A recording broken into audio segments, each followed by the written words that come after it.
Hey guys, tonight we're starting not with a fight or a party, but with the very private, very passionate world of medieval hygiene. We're entering a time when people are more afraid of bathing than the plague, when garlic can be used as perfume, and when your neighbors can throw strange things out the window and consider it normal. So before you get too comfortable, please take a moment to like the video and subscribe, but only if you really like what I'm doing here. And let me know in the comments where you're watching from and what time it is.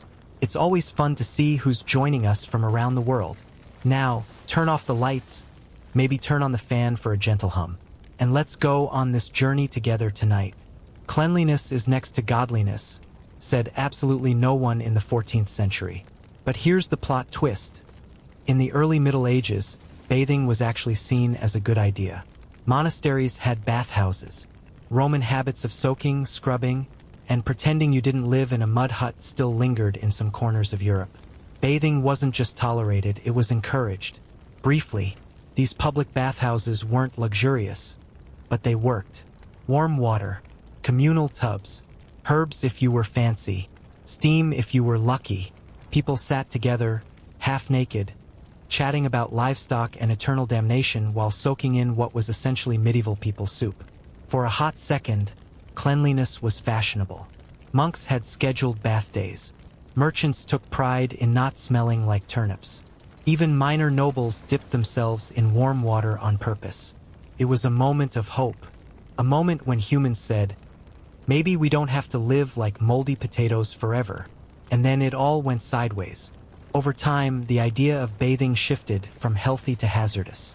People started to believe that hot water opened the pores, and open pores let disease crawl in, especially during plague outbreaks. Taking a bath felt like turning yourself into a sponge for death. And that wasn't even the worst of it. Bathhouses started getting reputations. The kind of reputations that made church leaders raise eyebrows and cancel things. Some bathhouses offered more than just hot water. Some offered companionship. And by companionship, we mean things that made confession lines extra long on Sundays. So the bathhouse, once a symbol of communal hygiene, slowly became a den of scandal. And as fear grew louder than common sense, people did what medieval people did best. They stopped. They stopped bathing, stopped scrubbing, stopped letting water touch skin unless absolutely necessary.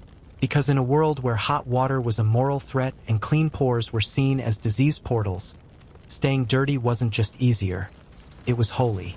In the 13th century, in a town that had yet to smell of horse manure and regret, the public bathhouse was a center for hygiene, health, and inappropriate social interaction. Inspired by the lingering influence of Rome, the first medieval bathhouses offered warm water, public tubs, and a dash of optimism. They were places where townspeople could soak, steam, and chat, like a medieval spa day, minus the cucumbers and scented candles. Monks, merchants, and even low-ranking nobles used them. For a brief moment, cleanliness was both feasible and fashionable. Then things got hot in the worst way.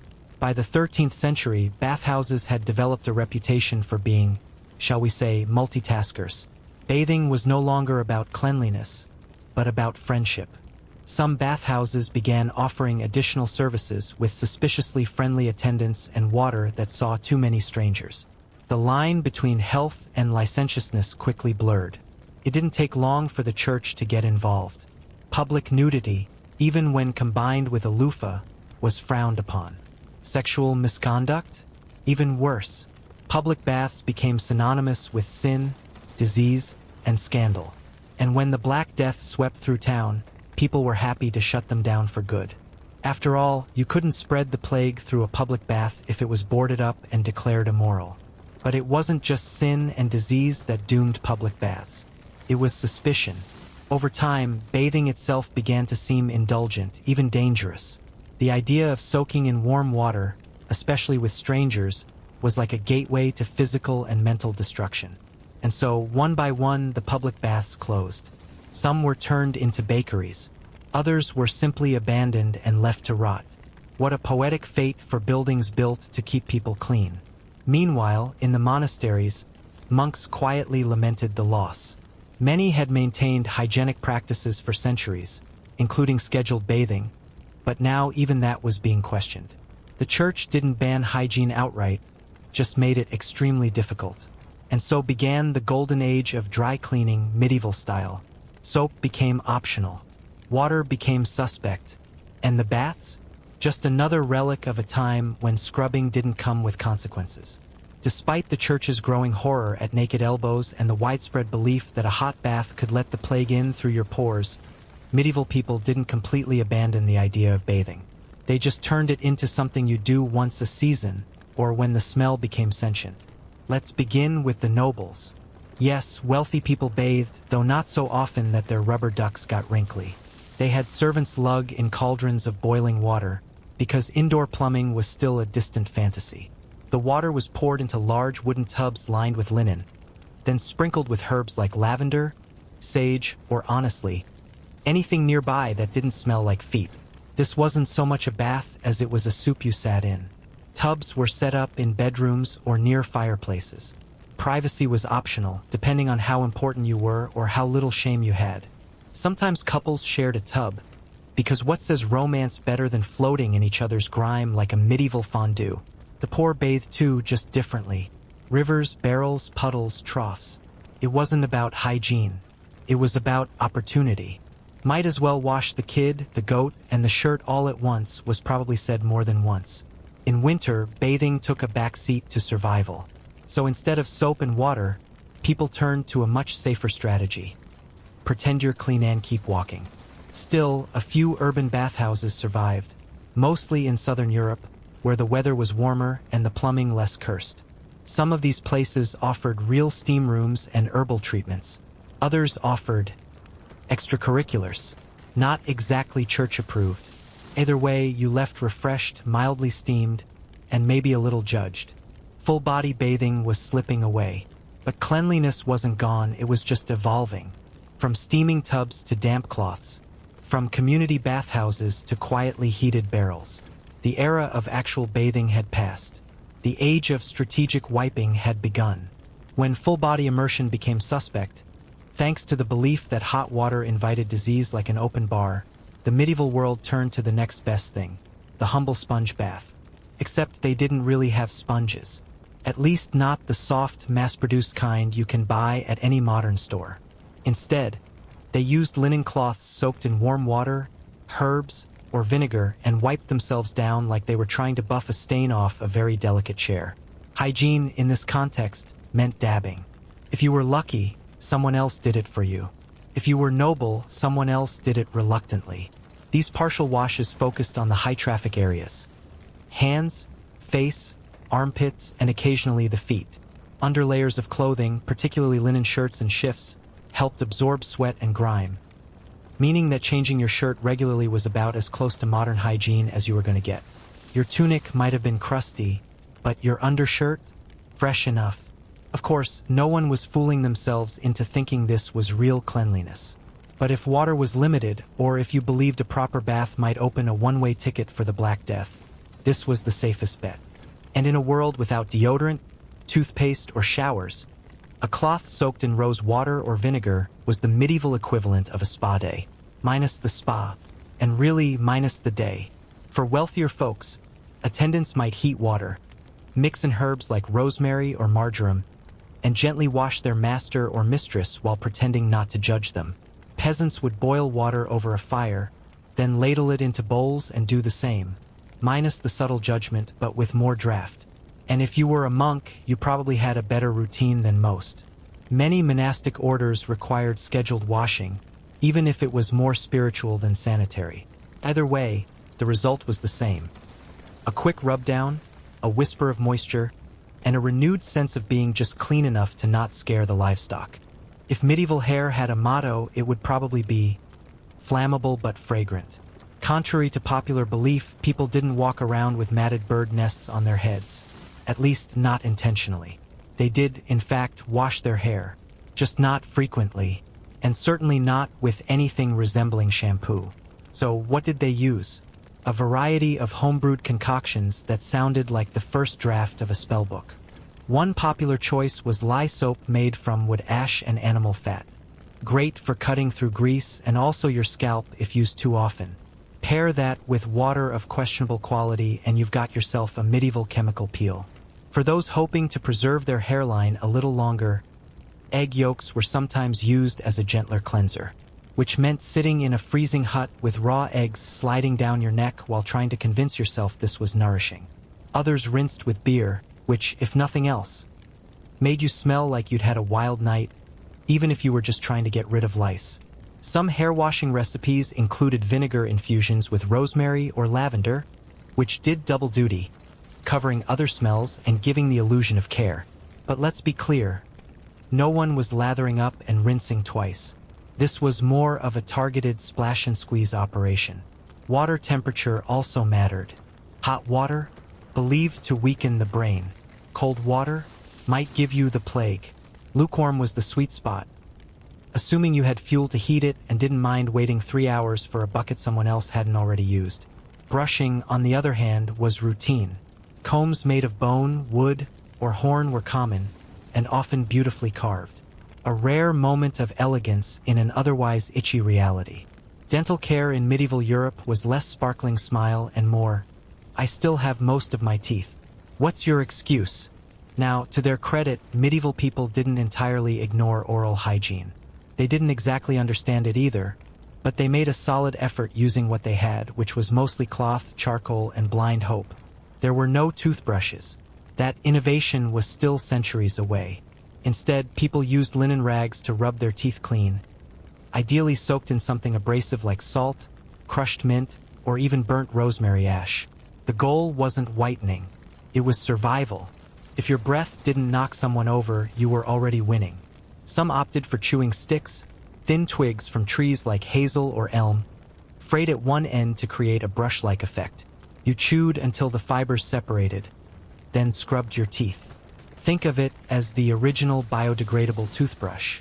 Organic, compostable, weirdly bark-flavored. To freshen breath, people chewed fennel seeds, cloves, or cardamom, depending on what they could afford or steal from the spice rack. In wealthier circles, you might rinse your mouth with vinegar, wine, or even myrrh water, because nothing says dental sophistication like gargling a fluid also used to embalm pharaohs. And if you're wondering about toothpaste, it did sort of exist. Some recipes included powdered charcoal, crushed eggshells, and oyster shell ash mixed with honey or oil to form a gritty paste. If your mouth didn't feel cleaner afterward, it at least felt sandblasted. Now, dentists, if you could call them that, were usually barbers on their off days. If a tooth was loose, infected, or just annoying, the solution was simple. Yank it out. No anesthetic. No questions. Just a wooden chair, a strong grip, and a few words to God. Let's be honest. If you time traveled to a bustling medieval town square, your first reaction wouldn't be awe. It would be gagging, because medieval Europe smelled committed. Committed to being unforgettable. There was no sewage system, no deodorant, and very few functioning bathtubs, which meant the average street smelled like a combination of sweat, animals, rotting food, and optimism. If your nose survived a trip through the fish market and past the tanner's shop, congratulations. You'd already done better than most tourists. So, how did people deal with this olfactory chaos? They got creative. Enter the pomander, a small hollow ball filled with herbs and spices, worn around the neck or tucked into clothing like a medieval Glade plug-in. These were stuffed with cloves, cinnamon, lavender, or musk, and often dipped in ambergris, whale barf, but fancy, to make them smell pleasant. Think of it as carrying your own portable air filter, only it didn't purify anything. It just politely overpowered the filth. Ladies often wore scented sachets in their bodices, both to mask their own body odor and to ward off the smell of others. Some even braided herbs like rosemary or marjoram directly into their hair. It was equal parts hygiene, fashion, and spiritual pest control. For those with coin, perfume was imported from the Middle East or Italy, made from rose oil or civet, extracted from the rear end of a very surprised cat-like animal. Applying it involved dabbing, waving, and pretending you weren't just covering up the stench of boiled turnips and regret.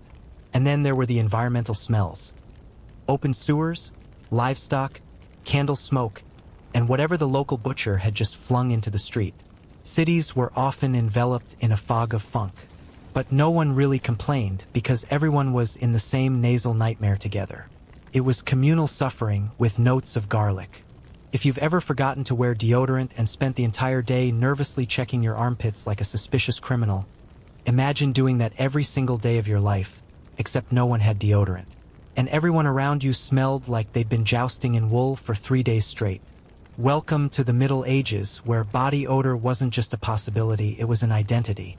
There were no roll-ons, no sprays, and definitely no clinical-strength aluminum-based antiperspirants. People simply sweated and then made peace with it. Sort of. To manage the musk, people got creative. One of the more common solutions was alum powder, a naturally occurring mineral salt with mild antibacterial and astringent properties. It didn't stop the sweat, but it helped tone down the stench, if you remembered to apply it and didn't mind grinding a rock into your armpit.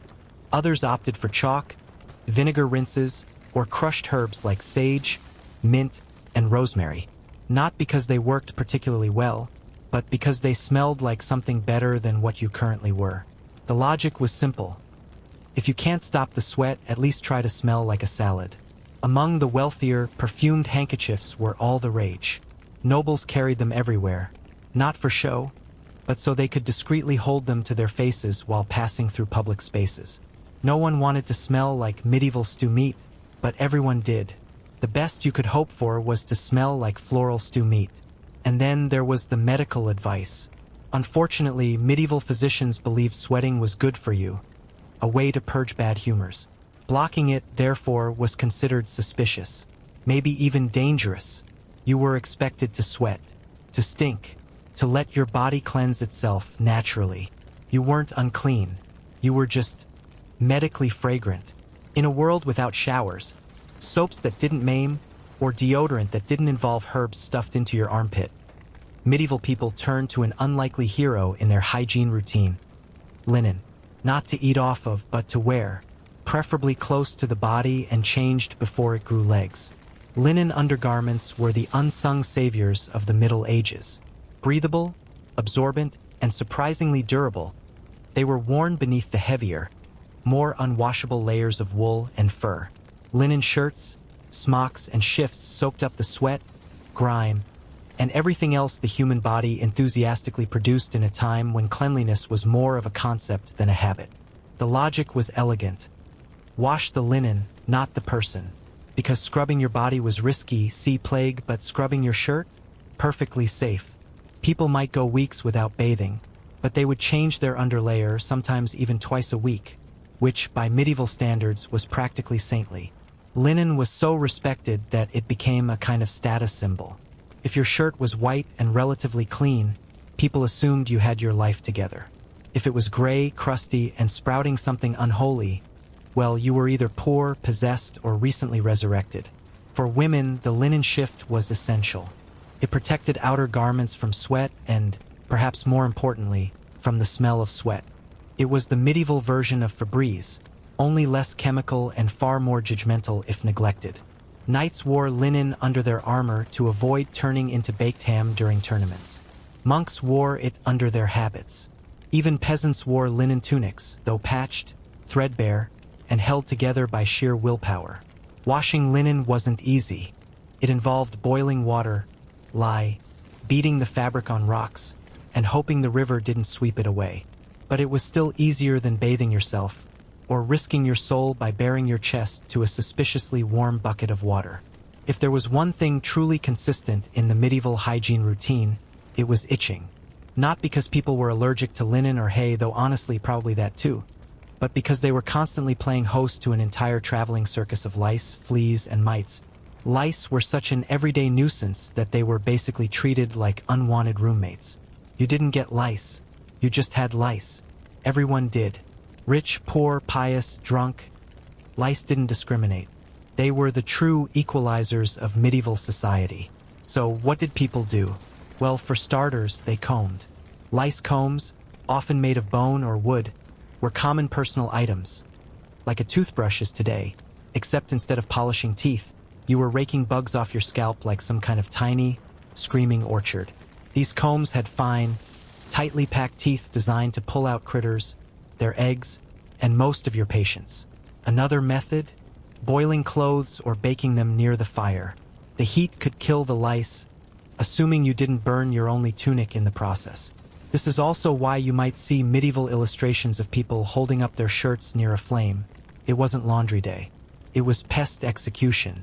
Then there was the classic technique, shaving your head, particularly among monks or those who could get away with the bald look. Removing all hair was an effective, if dramatic, solution. Sometimes a wig was worn on top, which ironically could become its own lice hotel if not cleaned properly. Still, the logic was clear. No hair, no home for the vermin. Fleas were another problem, especially for those sleeping on straw mattresses or surrounded by animals. There were no flea collars or bug sprays, just smoke fumigation, herbal sachets, and the desperate hope they'd move on to someone smellier. In the end, everyone itched, everyone scratched. It was part of life, like taxes, death, or stepping in something unspeakable near the market stalls.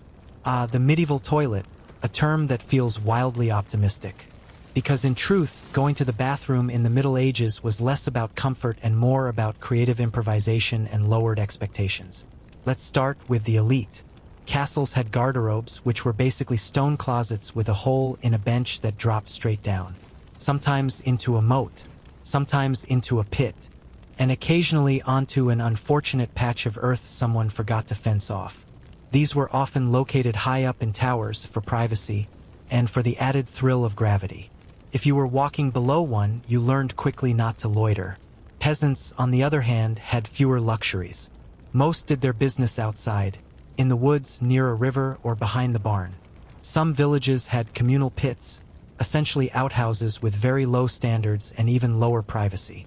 Your neighbor might be in there discussing crop yields mid-squat. For nighttime needs, chamber pots were the star of the show. These portable pots were tucked under beds or beside sleeping areas, ready to receive contributions in the dead of night.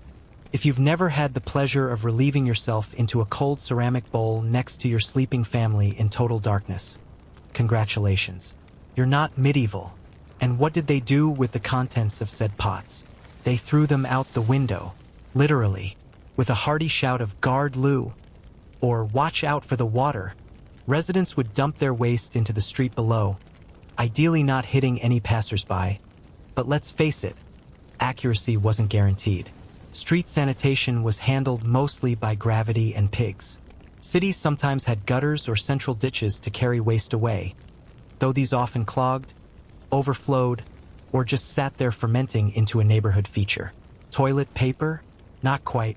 People used rags, moss, straw, their hands, or for the very refined, bits of wool or linen. And in winter, snow. Yes, really. Before everyone collectively decided that bathing was suspicious and probably a sin, public bathhouses were actually thriving in medieval Europe. These weren't just tubs and soap. They were the social hotspots of their day. Think of them as medieval spas with a few extra plot twists.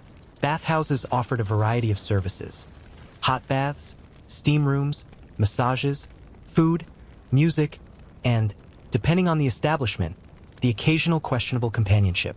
At their best, they were communal wellness centers. At their worst, they were bare-skinned dens of gossip, gluttony, and light scandal, and sometimes all three before noon. They were often called stews, not because you sat in one too long, although that happened, but because of the steamy water. Mixed-gender bathing wasn't unheard of, especially in places like Germany or Italy where attitudes were more relaxed. It wasn't always risque. Families could attend together. Monks sometimes bathed in pairs. But human nature being what it is, boundaries got murky. So did the water. Naturally, this made bathhouses a favorite target for the church. Clerics warned that bathing in mixed company led to sin, which, to be fair, it often did.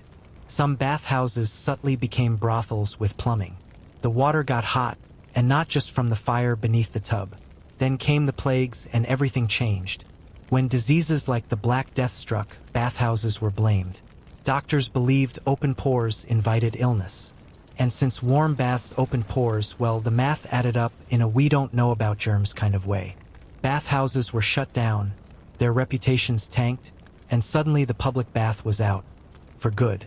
Some regions held onto the tradition longer: Southern Europe, the Middle East, and certain port cities kept their stews boiling for decades more. But in Northern and Central Europe, they vanished faster than your dignity slipping into a communal tub. What remained was a mix of nostalgia and paranoia. Bathhouses had been warm, lively places, but they'd also become symbols of sin, disease, and damp decisions. Soap in the Middle Ages was a lot like medicine at the time, harsh, experimental, and likely to make you question your life choices. It technically worked, but using it felt more like punishment than self-care. The most common recipe was a hearty blend of animal fat and lye, or, if you want to sound fancy, rendered tallow and wood ash. When combined, these ingredients created a substance that could strip dirt, oil, and possibly your soul from any surface. Early soap didn't come in pastel bars with ocean breeze scents. It came in coarse, waxy lumps that looked like something you'd avoid stepping in. Making it required patience and a strong stomach. You had to boil down sheep or pig fat, stir in alkaline ash water, and wait while it hardened into blocks. If you added herbs like lavender or mint, you could pretend it was artisanal. But mostly, it just smelled like damp campfire and disappointment. Soap was mainly used for laundry and heavy-duty scrubbing, not so much for the body, at least not casually. Skin was considered delicate, and lye soap could turn a bath into a mild chemical burn. Still, people used it when necessary, especially before special events like weddings, court appearances, or plague outbreaks. More refined soaps came from the Islamic world and Southern Europe, particularly Castile soap from Spain, made with olive oil instead of animal fat. Far gentler on the skin, these soaps were coveted luxury goods, traded across the Mediterranean and reserved for those who didn't already smell like goat on a daily basis. But for most people, soap was a utility, not a pleasure. You used it to wash your linens, your dishes, maybe your hands, and only if they were truly offensive. It wasn't part of a daily hygiene ritual. It was a monthly event like taxes or a full moon. In medieval Europe, doing the laundry wasn't just a chore. It was a full-body workout, a community event, and a flirtation with frostbite. Forget laundromats or washing machines. If you wanted clean clothes, you had to be willing to boil, beat, and beg the weather to cooperate. Most laundry was done in rivers, which sounds picturesque until you remember these rivers also served as sewers, livestock baths, and the occasional body disposal site. But hey, running water is running water. First, you soaked your linens in lye or, yes, urine. Actual human urine, collected in pots and stored until it reached peak potency. Known as chamber lye, it was prized for its ammonia content, which helped lift stains and whiten fabric. The smell? Less helpful. But in a time when perfume was optional and hygiene was interpretive, it did the trick. After soaking, clothes were dragged to the river, scrubbed against wooden boards or flat stones, and then pounded with paddles in a method known as fulling. It was less of a gentle wash and more of a clothing interrogation. This process could take hours and often involved the collective effort of washerwomen, who were both feared and admired for their arm strength.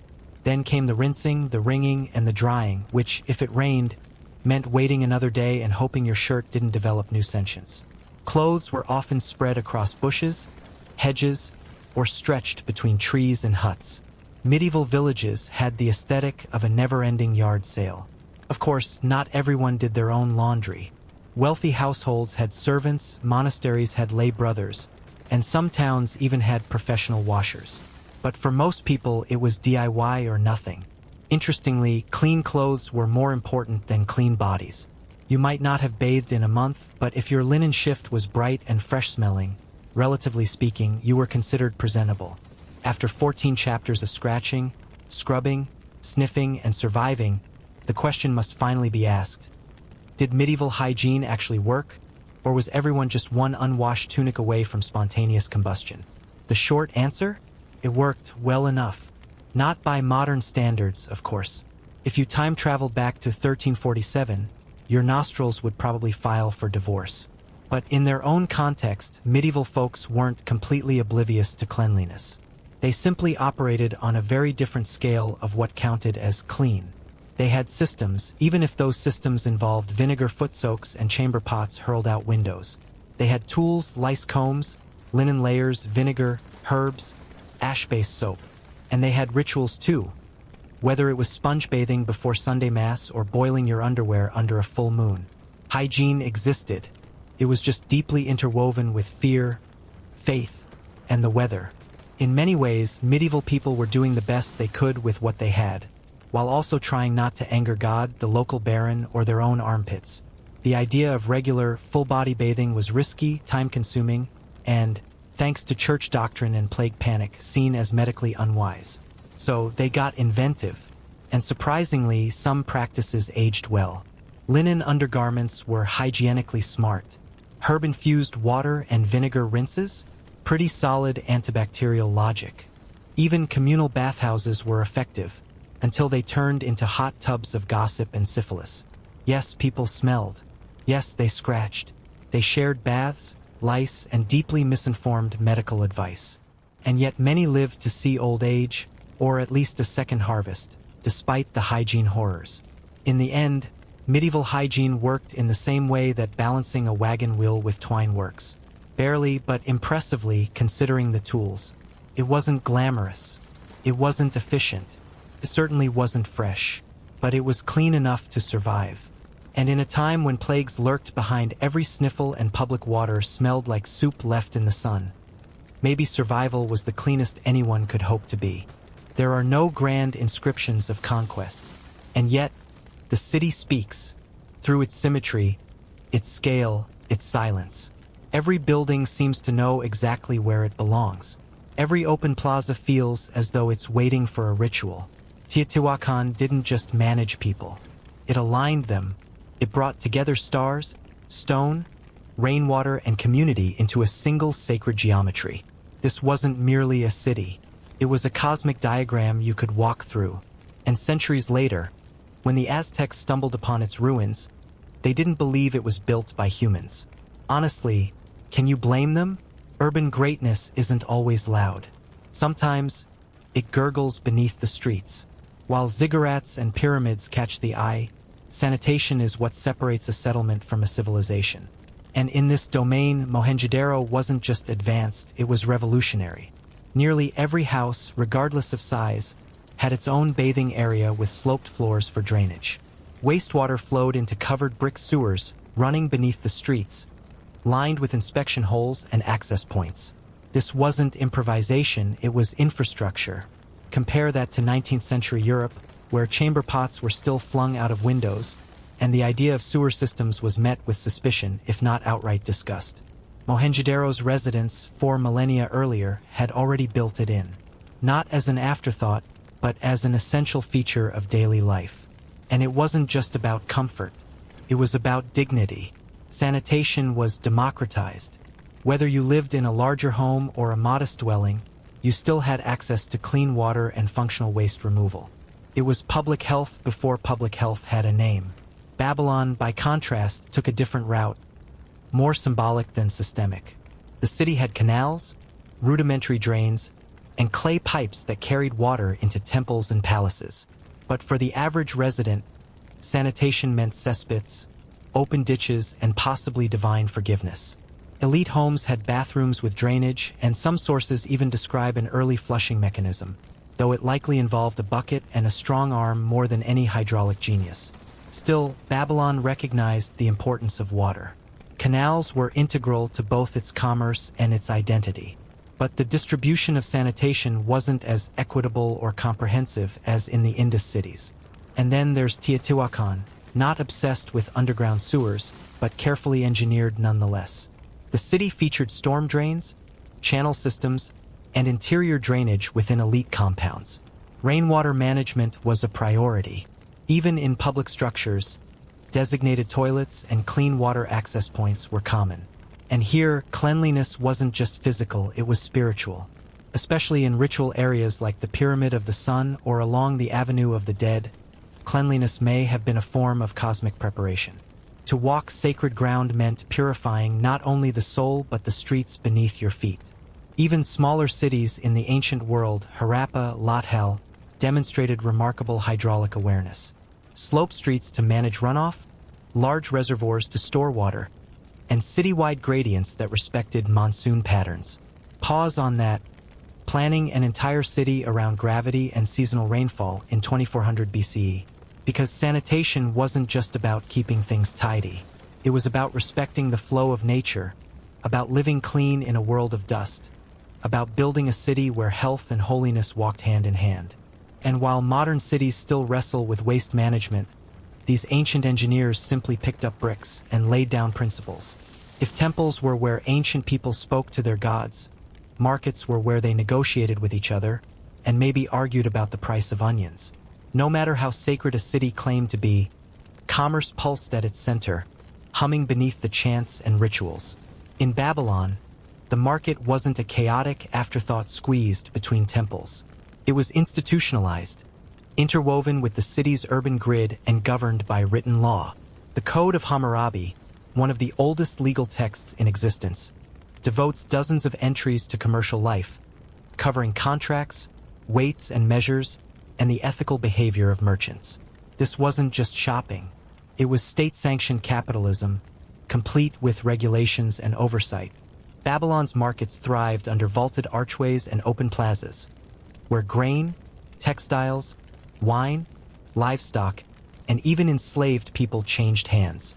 Scribes tracked debts and contracts as traders exchanged goods beneath the gaze of both citizens and divine statues. This was economic theater, vibrant, loud, and carefully watched. But head west, or perhaps forward, and the story gets even more fascinating. In Teotihuacan, the market was not a centralized monopoly tied to temples or kings. Instead, it appears to have been decentralized, community-driven, and spread across multiple plazas, especially near the Ciudadela complex. Thousands of people gathered to trade obsidian tools, feathers, ceramics, salt, cacao, and more. Here, every neighborhood specialized. Different districts housed different craftspeople, one area for potters, another for lapidaries, another for textile makers. Think of it as an ancient version of Etsy, except your artisan lived next door and didn't offer free shipping. What sets Teotihuacan apart was its economic multiculturalism. Traders came from afar, from the Maya region, the Gulf Coast, and beyond. Ethnic enclaves sprang up, and each group brought not only their goods, but their architectural styles and traditions. The marketplace became a cross-cultural engine, a physical embodiment of what globalism looked like before the term existed. And then, back to the Indus Valley, Mohenjo-Daro and its cousins like Harappa and Lothal. While these cities lacked grand temples or royal palaces, they made room for trade. Wide avenues were lined with granaries and storehouses, and standardized weights and measures have been excavated across the region. You don't need a throne room when you've got precision-scale weights and receipts. Artifacts from Mesopotamia, seals, semi-precious stones, have been found in Mohenjo-Daro. This wasn't just a domestic economy. It was international trade, Bronze Age style. Imagine your neighborhood fishmonger casually accepting currency from Sumer without blinking. But it wasn't just business. Markets were also social centers. In Babylon, they were where gossip bloomed, disputes were settled, and the latest Assyrian robes were paraded. In Teotihuacan, they were multicultural melting pots, where language barriers dissolved over feathers and cacao. And in the Indus cities, they were tightly woven into the civic grid, because even without kings, you still needed a place to haggle over barley. Behind every ziggurat, beneath every city square, was a merchant shouting, "Best price in town." In the ancient world, temples didn't hide in quiet corners. They dominated skylines. They loomed over plazas. They took up the best real estate in the city because they weren't just places of worship. They were the soul of the city, and ancient urban planners made sure everyone knew it. Start with Babylon. Its horizon was pierced by Etemenanke, a towering ziggurat dedicated to the god Marduk. This wasn't a modest shrine tucked between homes. It was a brick mountain, reportedly nearly 300 feet high, a staggering feat of architecture and symbolism. Some believe it inspired the biblical Tower of Babel, and honestly, that tracks. Because this structure wasn't just spiritual. It was political theater. Streets converged toward the ziggurat. Rituals revolved around it. The city bowed architecturally and ritually to its sacred core. It wasn't an afterthought, it was the organizing principle. Babylon's entire design radiated from divine presence. In Teotihuacan, the layout was no less spiritual. The Pyramid of the Sun and Pyramid of the Moon weren't just ceremonial structures. They were urban anchors. Connected by the Avenue of the Dead, these pyramids aligned with celestial events like solstices and equinoxes. The entire city flowed from their foundations. And it wasn't accidental. Astronomical precision guided their placement. The pyramids weren't background decor, they were cosmic coordinates, guiding both foot traffic and philosophy. Everything from residential zones to marketplaces seemed to radiate out from these sacred structures, like spokes from a spiritual hub. Then there's Mohenjo-Daro, where the divine took a subtler, quieter form. No towering pyramids, no ziggurats shouting their supremacy. Instead, a structure known as the Great Bath, a large public water tank lined with watertight bricks and featuring an intricate drainage system. It wasn't a swimming pool. It was likely used for ritual purification, a space where water, not fire, not thunder, not gold, stood at the center of sacred life.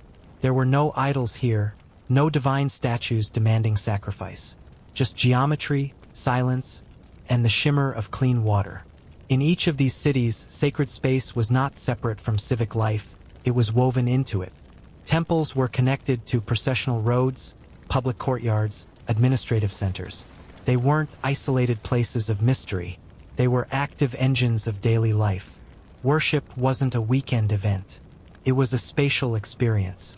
A street layout, a city map, a wall of bricks pointing upward. These cities weren't secular places that happened to have temples. They were sacred landscapes disguised as cities. And every brick laid, every plaza placed, every staircase carved was part of a larger spiritual choreography. Because in the ancient world, to build a city was to offer a prayer. And the gods always got the best seats in the house. When we hear the word zoning today, we think of legal disputes over parking permits or angry neighbors debating Airbnb violations. But zoning is ancient and surprisingly widespread. Long before city councils and planning boards, civilizations were already dividing urban space by function, class, ritual, and rhythm. Take Mohenjo-Daro, for example. The city was consciously divided. Its high citadel held public buildings, possibly administrative halls, granaries, and ritual structures, while the lower city spread out beneath, hosting residential blocks. But zoning wasn't just about altitude. Industrial activities, like pottery kilns and workshops, were located at the city's edges, far from homes and civic spaces. Because even in 2500 BCE, nobody wanted their house filled with smoke and clanking wheels. This was zoning based on common sense, and it worked. What's astonishing is that this model repeats across Indus cities. From Harappa to Lothal, you see the same basic structure. Residential zones, production areas, communal baths, and carefully placed drainage. It's as if they shared not only bricks, but a shared urban philosophy. Now shift to Babylon, where zoning had an extra layer, ritual choreography. Temples and palaces dominated the spiritual and administrative center, and the elite lived close to these zones of power. Markets and common housing radiated outward. But no matter your status, everyone lived within a city organized, purposeful, and symbolically rich. Babylon's layout wasn't just utilitarian. It was propagandistic. Where you lived reflected your place in the cosmic and political order. Streets didn't just carry carts, they carried messages. Then comes Teotihuacan, where zoning reached a level of almost surgical precision. The city's tilted grid was carved into modules. Each zone had its identity. Residential areas, artisan complexes, marketplaces, and temple precincts all flowed like organs in a living body. Some compounds were built specifically for immigrant groups, neighborhoods for people from Waka or the Gulf Coast, each designed in their native architectural style. This was zoning plus multiculturalism in 500 CE. What these cities teach us is that zoning wasn't just about where things went. It was about who people were, how they related to one another, and how power, purity, work, and worship interacted. Zoning was architecture with ideology, a system that quietly taught citizens where they belonged and how the city breathed. In ancient urbanism, order wasn't optional. It was the invisible framework that made meaning out of mud, stone, and street dust. When we think of modern cities, we like to imagine them as triumphs of innovation, born from blueprints, CAD software, and degrees in civil engineering. But dig a little deeper literally, and you'll find the backbone of urban life was designed thousands of years ago, not by machines, but by people who watched the stars, studied rivers, and believed that life deserved structure. The ancient world didn't just stumble into city life. It crafted it carefully, communally, and with a long view. The grid of Manhattan, the sewers of Amsterdam, the cathedrals that became town halls, all ecosystems first tried and tested in places like Mohenjo-daro, Babylon, and Teotihuacan. Take sanitation. Mohenjo-daro didn't just dig ditches. It designed a multi-layered wastewater system that channeled waste from private homes to public sewers beneath the streets. It wasn't a patchwork solution. It was a civic promise that dignity began with cleanliness, and that even the humblest home deserved access to water and privacy. Or look at Babylon, where urban space wasn't just functional, it was symbolic. Roads weren't simply for traffic. They were ritual stages, processional pathways that reinforced power, mythology, and social hierarchy. The very layout of the city told you who ruled and who watched. Then consider Teotihuacan, where cosmic events shaped architecture. Every avenue, plaza, and pyramid aligned not just with geography, but with celestial logic. This was a city that turned astronomy into masonry, mapping the heavens into stone and daily movement. These weren't just settlements. They were philosophical blueprints. The builders embedded values into layout: equity, sanctity, cooperation, foresight. They didn't just ask, where should the road go? They asked, what kind of society do we want to be? And let's not forget the psychological power of planning. Broad avenues enabled parades and ritual processions. Courtyards shaped community life. Sacred zones dictated reverence. Zoning didn't just organize space, it organized behavior. Taught people where to gather, how to worship, where to trade, and even how to dream. Today, we pour asphalt and steel into our cities, but the core remains. Every sidewalk, every district, every traffic flow carries echoes of those who planned with clay, starlight, and spiritual intent. Ancient cities didn't just survive. They still speak, if we're willing to listen. A city is never just a place. It's a declaration, a worldview made visible, a society's signature carved into earth and sky, meant to last beyond any single generation. When you walk the grid of Mohenjo-daro, you aren't just following roads. You're stepping into a philosophy of equality and practicality. No golden thrones, no towering statues, just straight lines, flowing water, and homes of all sizes with access to the same dignity. Privacy, sanitation, order. Here, the bricks don't glorify kings, they glorify collective intelligence. The message is clear. Civilization is not measured in monuments, but in how well everyone lives. Now turn to Babylon, where the city doesn't whisper, it proclaims. Gates blaze with blue-glazed lions. Ziggurats rise like staircases to heaven. Roads are not just for movement, they are ritual corridors, connecting human routine with divine narrative. The Ishtar Gate doesn't simply open into the city. It opens into a cosmic drama, where architecture reinforces power, and where zoning is a tool of storytelling. The entire city is a performance, and every resident an actor on a sacred stage. And then there is Teotihuacan, the silent giant. No king names carved, no speeches inscribed, and yet the city speaks through geometry, shadow, and alignment. It aligns with celestial rhythms, as if it were built to converse with the sky.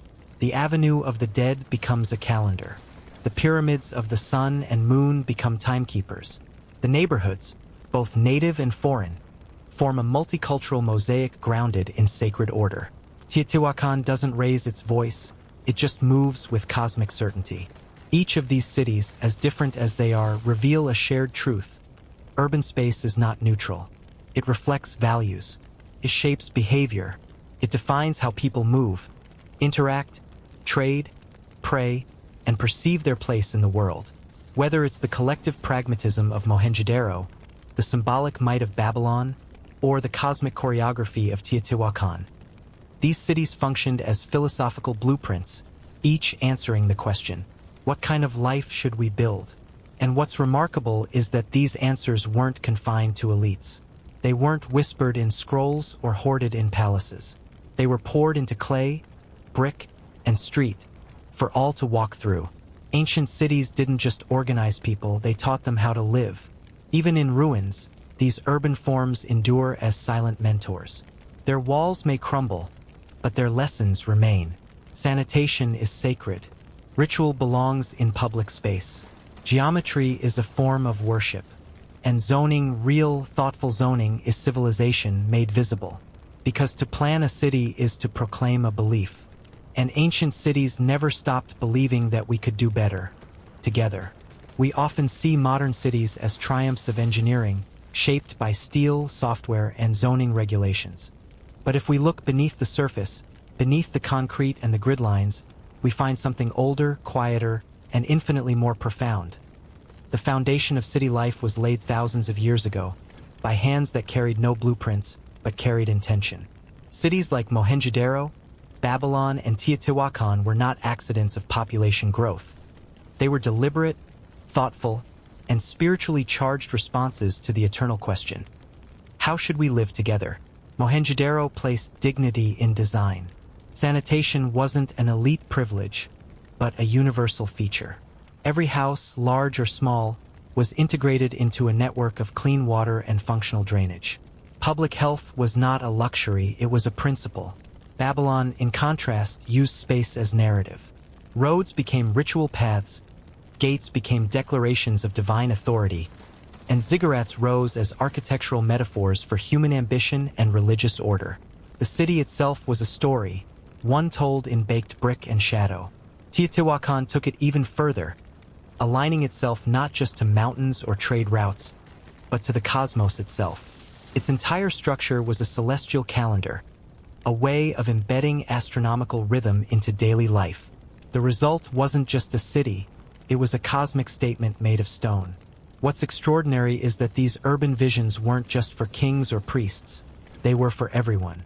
Markets were organized. Workspaces were placed with airflow and safety in mind. Worship was accessible. Streets were not only functional but symbolic. These cities show us that the line between engineering and belief was not a line at all. To build was to believe, and to plan was to proclaim something deep about human values. And even now, as we debate urban density, public space, sustainability, or sacred architecture, we are participating in that same ancient conversation. Because the cities we inherit and the ones we build are never just physical. They are ethical, philosophical, sometimes even spiritual.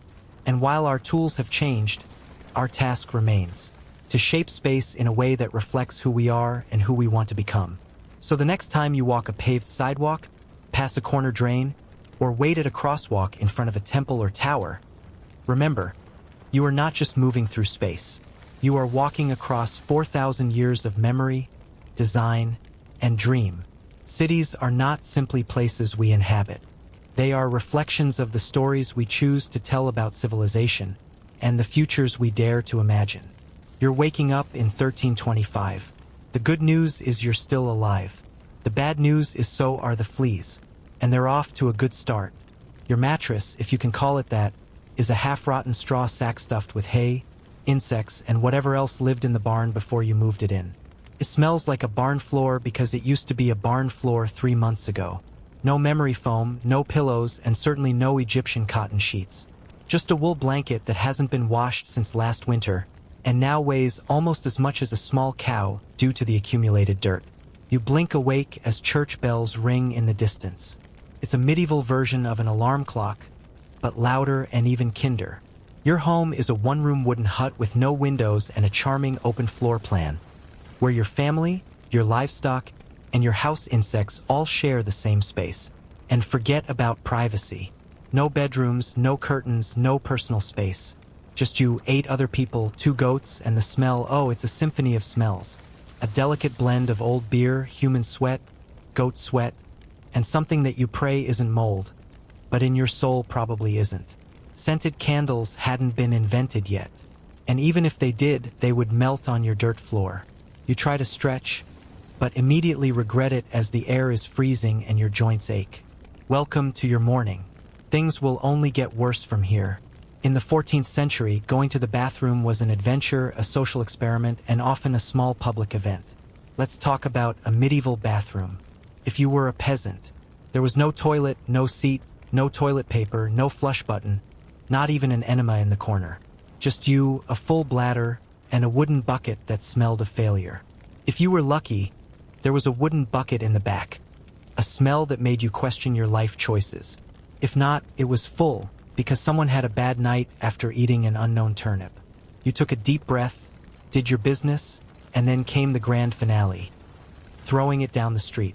Yes, the street. But don't worry, there was a ritual of sorts. You had to shout "Garde-à-lou" before throwing your own personal horror out the window. It's an old French adage that means, look down. Though let's be honest, no one ever looks up in time. And the streets themselves? Imagine a charming little river, except it's not water. It's a bubbling mixture of human waste, animal excrement, and mysterious liquids that you absolutely do not want to investigate. These sewers are just a part of city life. It's not disgusting, it's tradition. And if you happen to live in a town posh enough to have public toilets, congratulations. You'll be sitting shoulder to shoulder with strangers in a wooden shed with no privacy and no air circulation like a dungeon. Conversation is allowed, but no eye contact. And toilet paper? It's great. Most people use straw, moss, leaves, old rags, or, if they're feeling extravagant, a piece of wool. And sometimes, brace yourself, they didn't use anything at all. That explains a lot of why handshakes take a while to get going. Even the nobility wasn't immune. If you lived in a castle, you'd have a garderobe, you might have a protective cloak, a hole in the wall that dropped your waist directly into the moat. Great, except your enemies knew about it until they found out and started crawling in the way your dinner crawled out. So whether you were a peasant or a baron, going to the bathroom in the Middle Ages was a humiliating ritual. It was cold, public, dangerous, and never not disgusting. Slip on a wet cobblestone and you'd fall face first into the remains of humanity. And you still hadn't brushed your teeth, but we'll get to that later. You survived the toilet. You deserve a reward, right?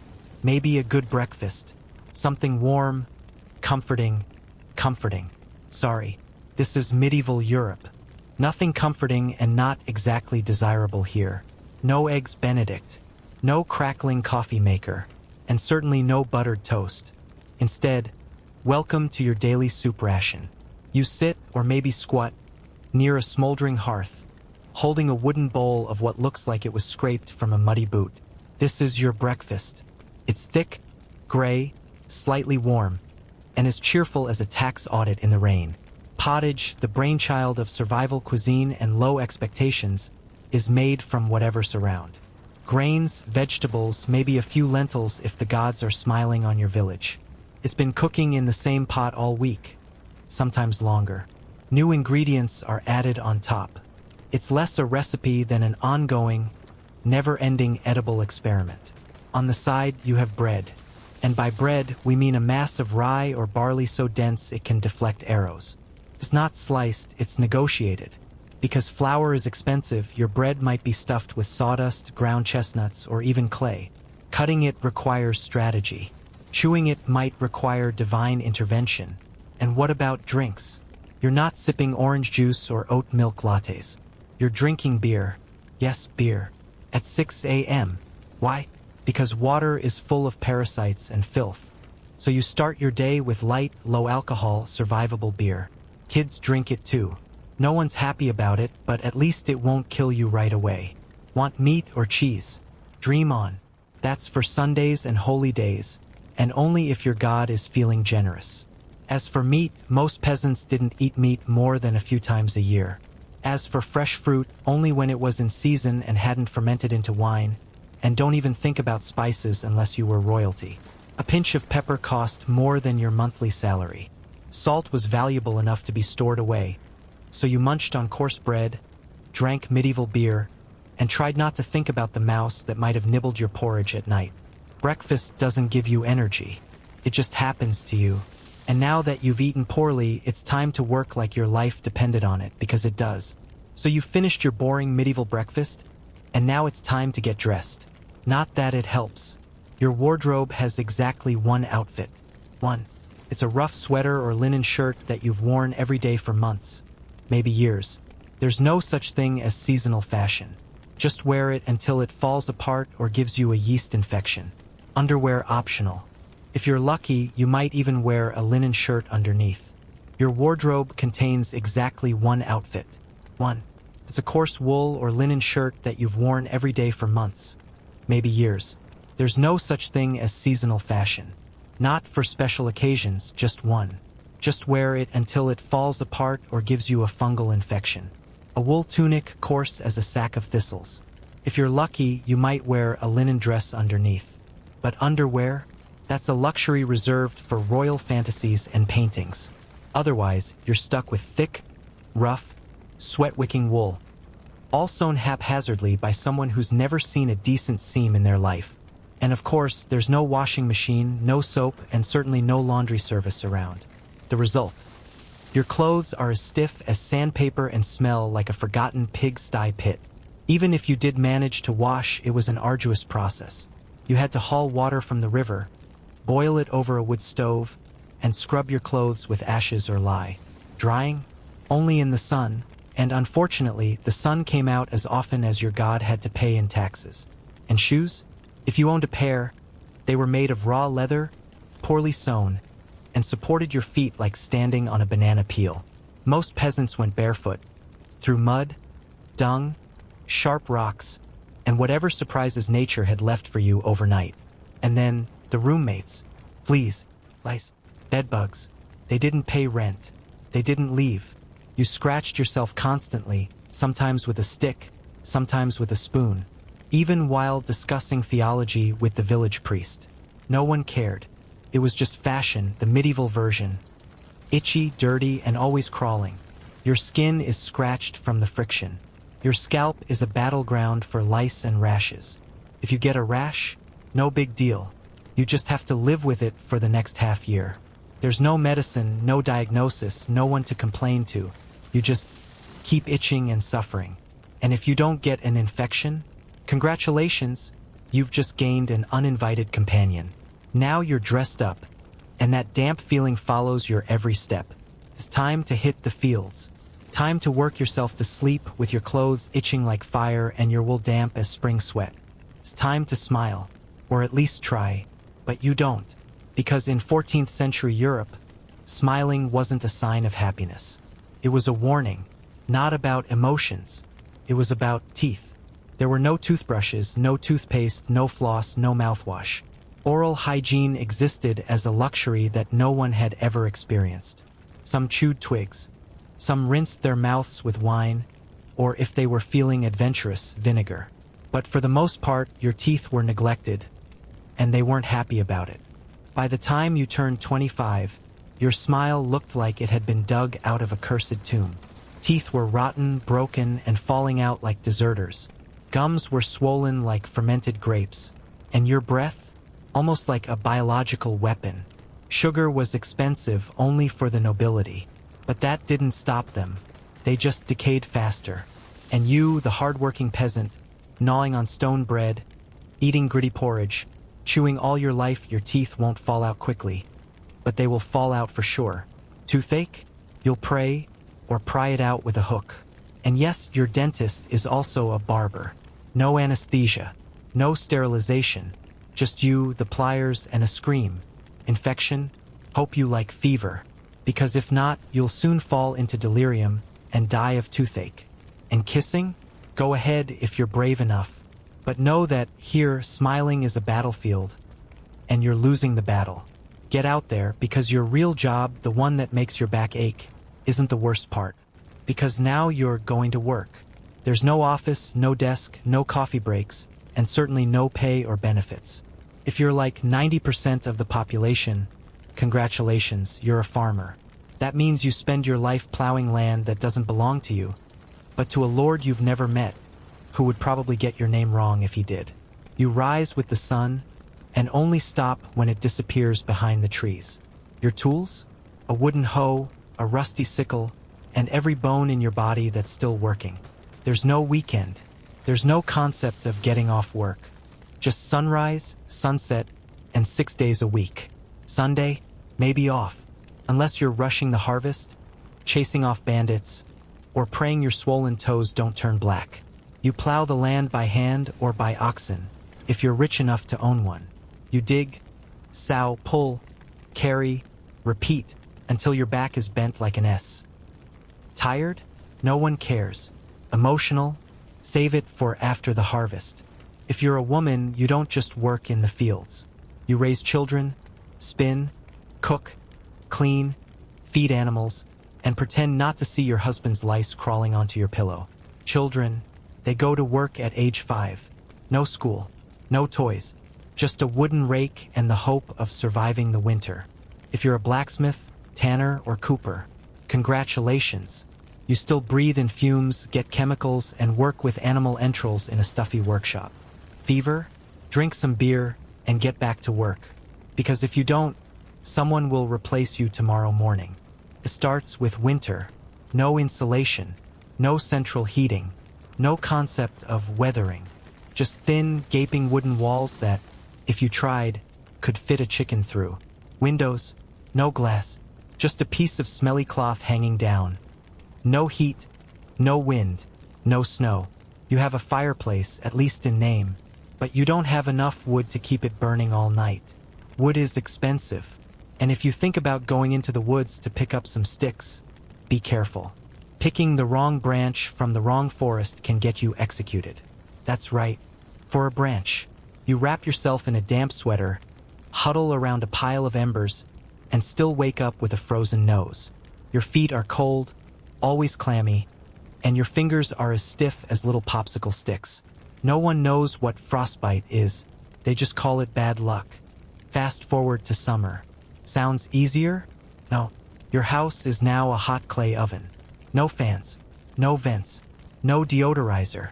You sweat like a leaky well, through layers of wool that can't be removed, because showing skin is embarrassing, not to mention sunburn, mosquito bites, and judgmental neighbors. Flies swarm over your unwashed body odor and the fermented goat stew left in the corner. Mosquitoes buzz all night, assuming you sleep through the screaming neighbors and crying babies. In the fields, the sun bakes you. No sunscreen, no hat, unless you weave one out of straw like a desperate scarecrow. And the only thing that never changes, your clothes still itch, the food still sucks, and your job still waits. Welcome to medieval air conditioning, none of it. Thirsty? Refreshed? Just a sip? Something cool to wash away the sweat that has been building since morning? Too bad, because in the Middle Ages, water was not your friend. It was waiting to send you to God sip by sip. The nearby stream might look fresh, clear, gurgling like a scene from a fairy tale. But that's a movie. This is reality. At its source, someone has just poured a chamber pot straight into it. If not, then there's a bloated, floating pig. And you're gulping down an army of bacteria. So yes, beer. Even kids drank it. But before you imagine medieval children lining up to drink it like a carnival, know that it's a pale, low-alcohol beer made for survival. The brewing process boils the water, which kills at least some of the bacteria. And wine? Yes, if you were rich, and if you didn't mind drinking before sunrise. And bathing? In theory, fine. But it was believed to open your pores and invite disease. Public baths existed, then became hotbeds of gossip and debauchery, and were outlawed by the church. And bathing at home? You had to carry water, light a fire, pour it into a leaky wooden tub, and hope no one used it before you or worse, after you. And if you used rainwater, welcome. Bird droppings, insect eggs, moss. In short, in the Middle Ages, water wasn't life, it was a gamble. One wrong sip and you'd spend the rest of your days sweating on a straw bed, clutching your stomach, and pondering your life choices. The next time you take a sip of tap water, raise a glass to our ancestors. They didn't have the luxury of providing water without danger, so you drank it. Or maybe you didn't. Maybe you just stubbed your toe on a rock shaped like despair. Either way, you're sick. You need help. You need a doctor. Unfortunately, you live in the Middle Ages where medical care meant being politely tortured by someone with a degree in theology. Let's start with the diagnosis. Everything that's wrong with your body, coughs, fevers, rashes, broken bones, even the plague, is attributed to humoral imbalance. The four sacred humors: blood, phlegm, yellow bile, and black bile. Your body is a soup, and the problem is that you've seasoned it wrong. Fever, too much blood. The cure? Bloodletting, draining the life out of you with a dull knife or a hungry leech. And yes, the person doing it can be a barber. 2 in 1, hairstyling and bloodsucking. Feeling sad or anxious? It must be excess black bile. Take a laxative. Or if you don't have one, pray and apply ice while your family starts hammering nails into your coffin, just in case. If you have a broken bone or a serious wound, good luck. No anesthesia. Surgery was performed with instruments that had not been washed since the Crusades. Red hot, not to disinfect, but to scare you out of your wits. Germs were unknown. Disease was believed to come from bad air, or that God was punishing you for thinking the wrong thing while you were half asleep. If you survived, it was God's mercy. The doctor got credit, and the leech, it got a promotion. In the Middle Ages, healing wasn't about living, it was about not dying.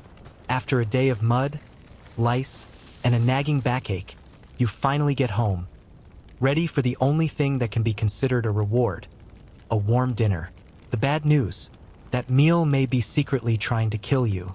Medieval food was not preserved. There was no way. No refrigeration, no freezing, just salt, smoke, or the faint hope that the winter was cold enough to keep the food from spoiling. The meat you got, if you were really lucky, had been hung upside down for days, fed flies, marinated in suspiciously dark brine, and probably had rats gnawing on one side. Bread, a seemingly basic, safe food, was also a gamble. In years of poor harvests, farmers would stuff it with bark, sawdust, even clay to thicken it. If you weren't careful, you'd end up eating an ergot fungus, which caused hallucinations, convulsions, and death. Eating a slice of bread could be like chewing LSD mixed with tetanus. Vegetables? Only when in season. But what was always available were turnips. Tons of them, boiled, mashed, floating in a stew that, as you remember from Chapter 3, was basically a boiling mud pit from your great-grandfather's funeral. Fruit was perishable. Sugar was as expensive as gold and only used to show off the rotten teeth of the aristocracy. Milk was a gamble. Yogurt would take a few hours, and cheese was both delicious and full of bacteria. But you ate it anyway, because the only other option was chewing on old shoe leather. Spices? Dream on. Pepper, cinnamon, nutmeg were worth as much as gold. Peasants had onions, salt, if they were lucky, and pain. Food wasn't meant to nourish you. It was a test of courage. Every bite was a gamble with fate, but you ate it anyway, because if you didn't, you'd have nothing to last you into the evening. You may think your day is going smoothly, but beware, God is watching. So is the priest. And don't forget your neighbor Agnes, who will denounce you if you dare miss Sunday morning mass. In medieval Europe, religion wasn't just a part of life. It was life. The church controlled your schedule, your laws, your education, if you were lucky enough to know how to read, the day you were born, the day you were married, the day you died, and everything in between. Think of the church as your spiritual landlord, and you always owe the rent. Your days revolve around the church bells, morning, noon, and night, not to mark the time, but to remind you that not praying is a sin. Skipping prayer? Sin. Eating meat on Friday? Sin. Dare to dream about your neighbor's wife? Double sin. And hell is no elusive concept. The priest describes it in vivid detail. Lakes of boiling blood, rivers of fire, demons laughing, and eternal wailing. If you don't fear the plague, eternal damnation will. You can't read the Bible yourself.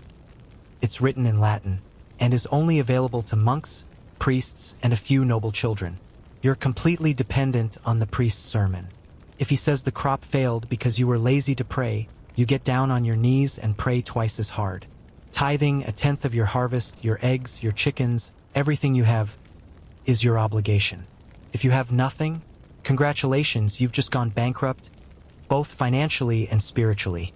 Holy days, not for rest, but for going to church, fasting, confessing, and reminding yourself that joy is a dangerous luxury. Questioning the church, heresy burning, practicing folklore, witchcraft drowning, slip of the tongue, blasphemy flogging, doubt, you will be reformed.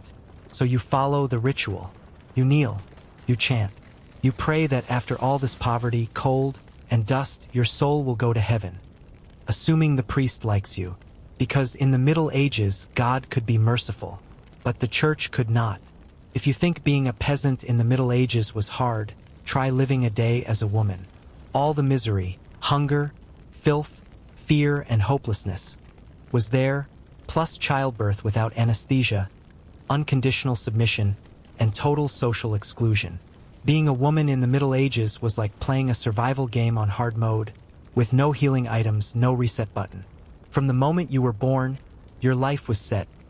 Marry young, bear children, serve your husband, and die of exhaustion. Unless you were born into a noble family and sent to a convent, you would never learn to read and write. Your intellectual development stopped as soon as you learned how to churn butter and sew. Betrothed at 12, pregnant at 14. Not for love, but for land, cattle, and family alliances. Your opinion? Not necessarily. After marriage, you became your husband's property. You were responsible for bearing children, caring for everyone, keeping the fires burning, and absolutely no complaining.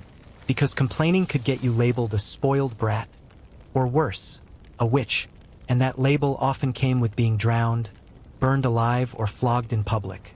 Childbirth was a life or death gamble. There were no doctors, no anesthetics, no clean instruments. A minor complication could kill both mother and child. If you survived 10 pregnancies, that was amazing. But many didn't get a second chance. And after giving birth, there was no rest. You held your crying baby in a flea-infested hut, still cooking, washing, and working in the fields as if you had never experienced childbirth. If you were a widow, you were taken advantage of and easily dispossessed. If you were single, you were suspected. If you were smart and didn't bow your head, you were seen as a moral menace. And if you looked at someone too strangely on a rainy Tuesday, good luck with the witch trials. Even in the church, your role was limited. Nuns were bound by strict rules. Don't speak without permission.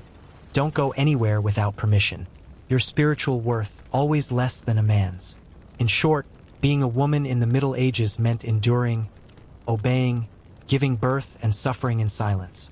It was best to smile while doing so, because even in times of general misery, women were expected to be more subdued in their misery.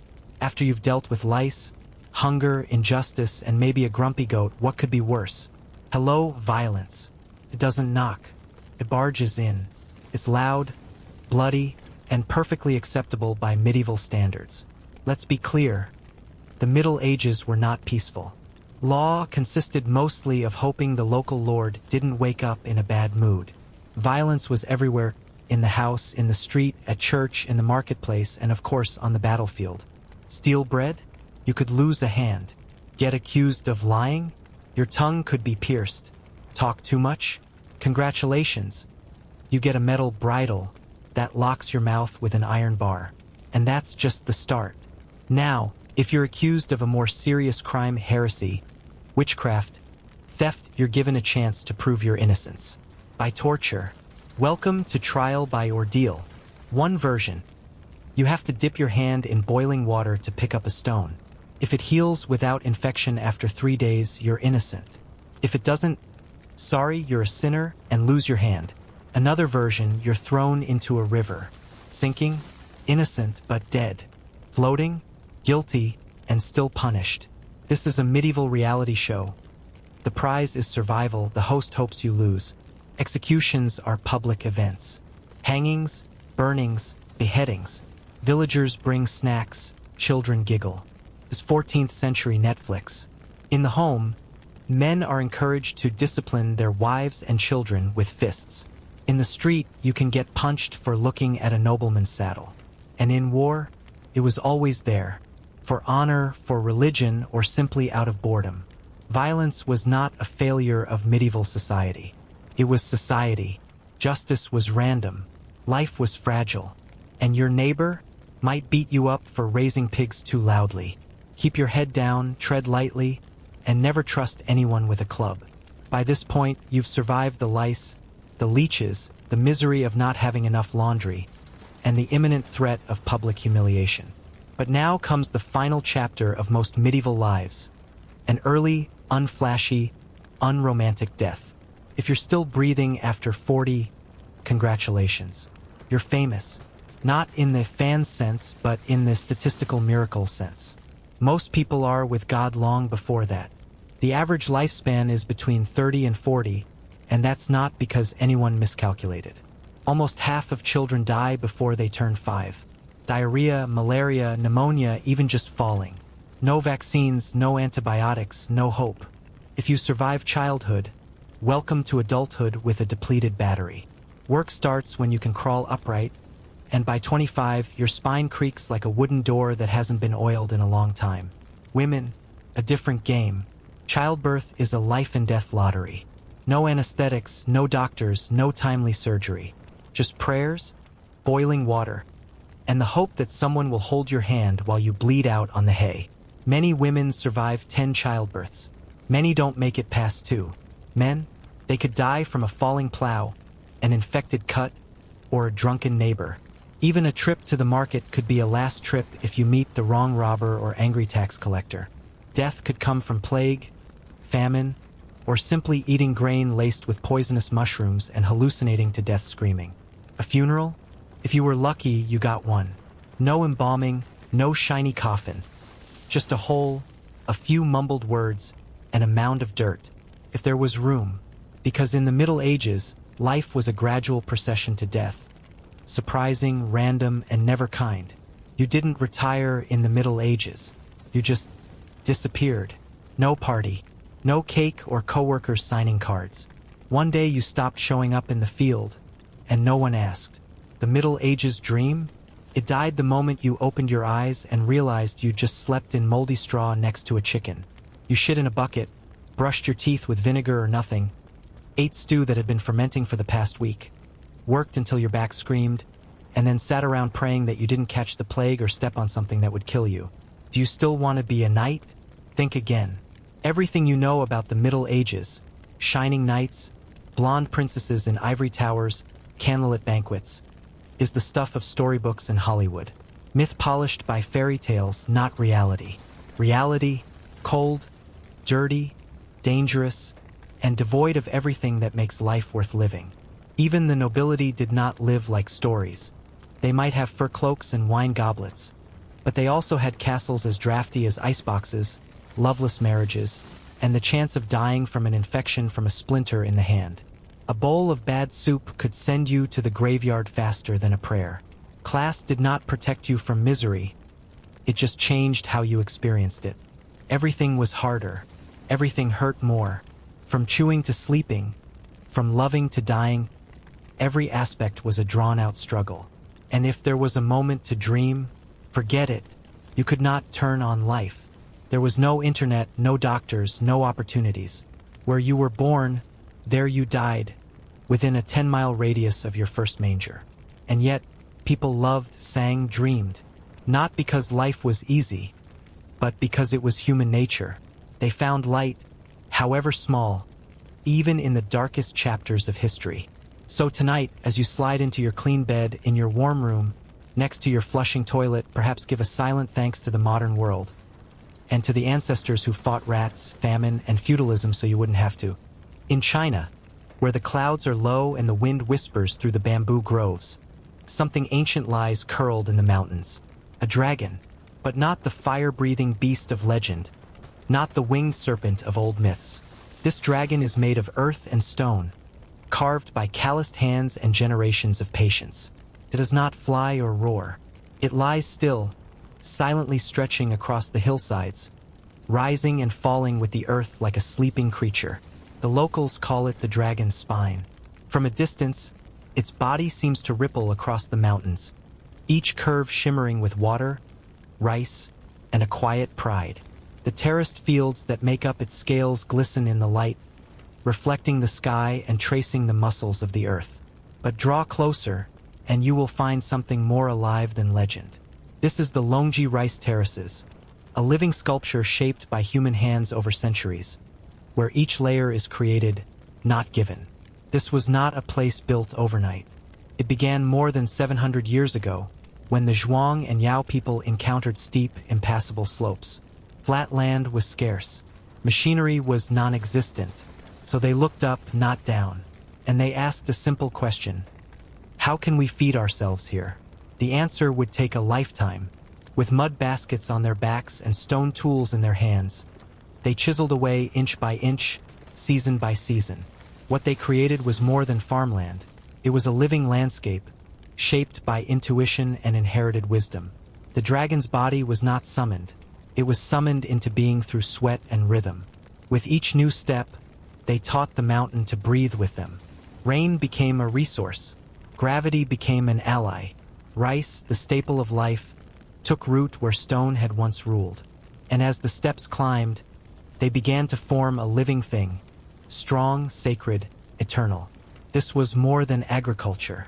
It was a covenant, a tacit agreement between man and mountain. No land was wasted. No edge was forced. Everything curved, flowed, listened.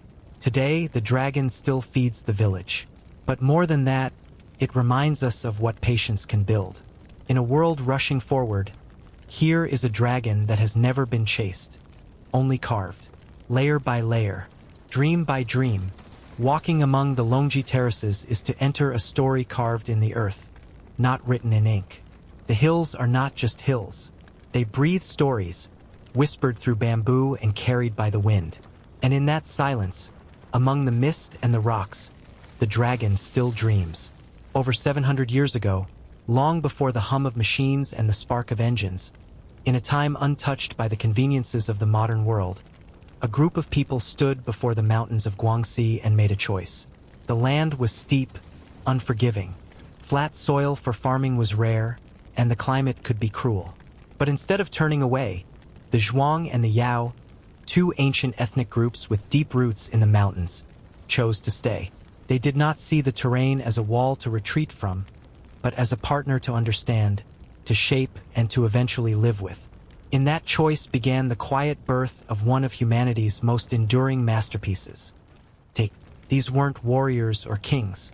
They were farmers, families, people whose lives were wrapped in the rhythms of the earth. They had no machines, no metal tools, no blueprints or engineers. What they did have was time, and patience, and a different kind of genius. The ability to observe the land, listen to water, and shape the mountain not with force, but with rhythm. They asked themselves a question. How do we sow? The answer would come. With nothing more than woven baskets, wooden shovels, stone picks, and their own hands, they began to etch the slopes. Inch by inch, layer by layer. Every season, another row. Every year, another step. There was no rush, no shortcuts, just determination passed from hand to hand, season to season. What began as survival soon became a kind of devotion. These terraces weren't just fields. They were a living dialogue between people and land, carried on in silence, in sweat, in instinct. There were no maps, no measurements, no right angles or rulers. The mountain dictated the rules, and the people responded not with calculations but with intuition. Children learned by standing in the water, feeling the pull of the mud. Elders read the mountain like a memory, noting the slope of a hill, the sound of water pooling, the strength of the rain. A wrong incline would cause flooding. Too flat and water would stagnate. So they adjusted with care, measuring not in centimeters, but in seasons and senses. Each terrace was both engineering and inheritance, a gift left by those who came before and a foundation for those who would follow. These were not fields made in years or even decades, they were made in centuries. A father would build what his son would finish. A grandmother would plant what her granddaughter would someday harvest. In this way, the terraces became not just a source of food, but a legacy sculpted in earth, an act of defiance against the impossible, carved slowly, lovingly, into the bones of the mountain. So no, the Longji terraces were not made by machines. They were made by hands, by backs bent under sun and rain, by people who believed that even the harshest ground could be taught to feed life, if one was patient enough to listen. And so, with each generation, the dragon's body began to take shape, not with fire, but with faith, not with speed, but with time. At the heart of the Longji terraces, beneath every curve and ripple of the land, flows something more than water. It is the quiet pulse that gives life to the dragon. Not a mechanical system, not pipes or pumps, but a sacred choreography of earth and gravity, of patience and instinct. The water is its blood, and like any living being, its circulation must be tended, honored, and understood. The source is simple: rainfall, spring water, the generosity of the mountaintops. There are no engines humming in the background, no man-made reservoirs. Just the sky and the stones. Water gathers from natural springs near the peaks, collects in narrow channels and earthen canals, and begins its journey downward, an ancient rhythm, orchestrated not by machines, but by slope and time. Gravity is the silent partner in this system. It is not fought but welcomed. The terraces are designed to work with the mountain, not against it. Each level is slightly lower than the last, allowing water to trickle naturally from one field to the next. This cascade is neither hurried nor chaotic. It is measured, balanced, almost musical. Water arrives where it is needed, no more, no less, then continues its descent. It is a dance not of chaos, but of control. This hydraulic ballet is not accidental. It's the result of generations tuning every bend, every gate, every channel with precision. Each terrace is both a recipient and a donor, accepting water, using what it needs, then passing the rest. No level floods, no level dries out. The entire system breathes together, a long exhale down the mountain's spine. And yet, there are no metal valves, no gauges, no monitors. Control lies in the hands of the farmers, literally. Water is guided by simple gates made of stone or wood, hand-carved and maintained by villagers themselves. These gates are opened or closed manually, based not on timers or instructions, but on familiarity. Knowledge passed down through observation, habit, and intuition.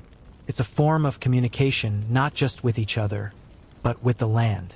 Every day, farmers walk the ridges. They don't just look, they listen, they feel. A strange gurgle might mean a leak. A silence where there should be flow could signal a blockage. To them, water speaks and they know its language. Tending the system is not unlike tuning an instrument. Each sound has a pitch, a tone, a warning. To mishear is to misstep. But to listen closely is to keep the dragon alive. Water here is more than resource. It is spirit. It is trust. To care for it is both technical and sacred. The farmers are not just cultivators. They are guardians of the dragon's lifeblood. With each drop that moves, they maintain a covenant. A promise that as long as the water flows, the land will live. Not through dominance, but through respect.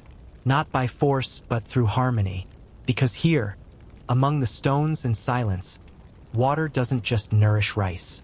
It nourishes memory, rhythm, and the quiet beating heart of something greater than themselves. ChatGPT to NOI. Spring begins not with blossoms, but with reflection. As the snow melts from the mountain peaks and the first waters are guided into the fields, the terraces of Longji shimmer like mirrors newly polished. The still surface of each rice paddy captures the sky above. Clouds drifting, pale sunlight softening the blue, the outlines of bamboo swaying gently in the breeze. It's as if heaven and earth have folded into each other. Walking among these flooded fields feels like stepping into the sky, as if each step is taken not on ground, but on light. This is the first breath of the dragon, awakening after a long winter slumber, quiet, clear, and full of promise. Then comes summer. The terraces, once silver, now surge with green. Rice stalks rise boldly from the water, covering every step of the mountainside with a blanket of emerald life. From a distance, the hills look like flowing waterfalls made of jade. In the fields, farmers wade knee-deep through water, their wide straw hats bobbing like sails on a green sea. Frogs croak, dragonflies dart, wind moves through leaves, and water trickles in steady rhythm. The whole landscape pulses, It's not just growing, it's alive. The dragon is not only awake now, it is moving. This is its heartbeat, strong and steady, thumping through every blade of rice. In autumn, the dragon shines. The rice ripens and turns gold, and the terraces catch the sun like sequins draped over the mountain. The fields resemble bands of liquid gold, tier upon tier, glowing under clear skies. It is the season of gathering, of celebration. Villagers sing, drums echo, families return to feast, to harvest, to honor the land that fed them. Glutinous rice is steamed, stories are shared, and traditional dances are performed in courtyards strung with lanterns. This is the dragon's most generous breath, the exhale of reward, offering its treasure back to those who have waited. Then comes winter. The fields go quiet. Water drains or freezes. Sometimes, snow falls, covering the terraces in a soft white quilt. Other times, frost clings to the stones like delicate lace. No farmers walk the ridges. No tools scrape the earth. Only the whisper of wind passes through the bamboo. The dragon rests again, its back still visible, its breath now shallow, waiting. This is not an ending. It is a sacred pause, a needed silence before the next awakening. The terraces do not simply reflect weather, they reflect rhythm. A rhythm older than memory. Every season is a verse in an unending poem, written not with ink, but with light, color, and time. The dragon does not roar. It breathes, through rice and rain, snow and silence. And as long as the seasons turn, it will never stop. Along the dragon's spine lie ancient villages, Pingon, Dai, HYGIENE. Where time does not pass, it stands still. These are more than settlements. They are living museums. Every house, balcony, and passageway hold stories passed from hand to hand, from foot to foot. The villages do not stand on steps. They flow with them. The houses are nestled in the mountains, their wooden skeletons hugging the curves of the land like memories that never fade. Seen from above, they appear as wooden lanterns floating gently on waves of green rice. The architecture is not random.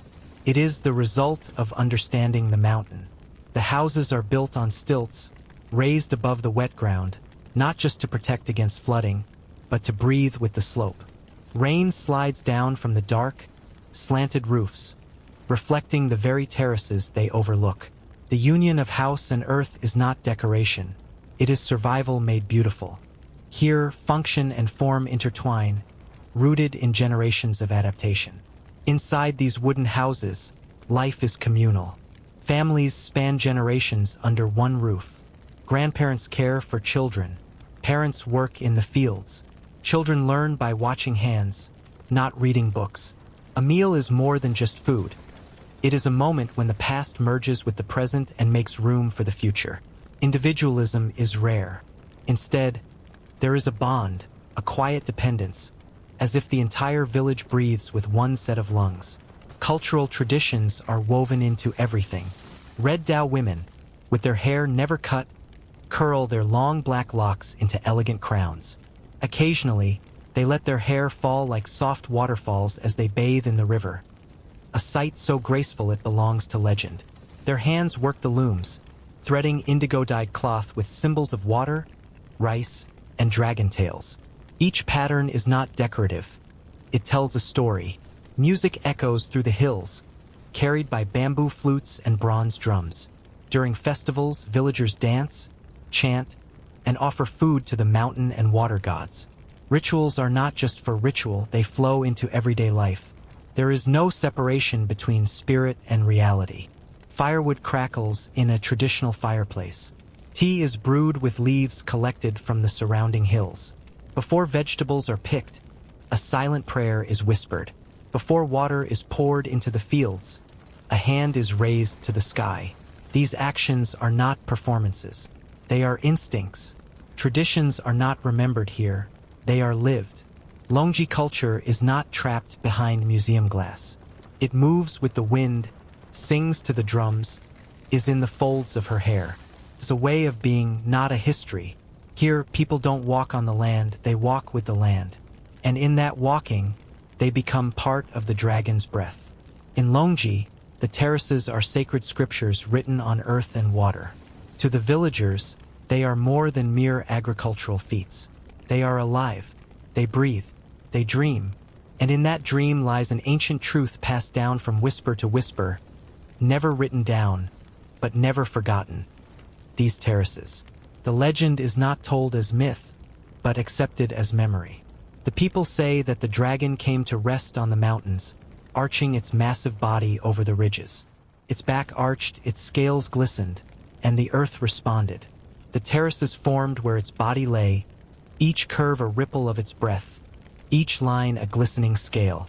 And as the mist fell from the valleys, moving slowly over the hills like a silken blanket, the villagers smiled softly and said, "The earth shook, the air thickened," but the terraced fields were not just formed by legend. During times of famine, the elders recounted, ancestors climbed the mountains to cry for help. Their hands were empty, their hearts were full. They raised their voices to the sky, and the gods, moved by their devotion, sent rain, and with it a vision, a revelation of how to carve out the mountains layer by layer so that the rice could take root.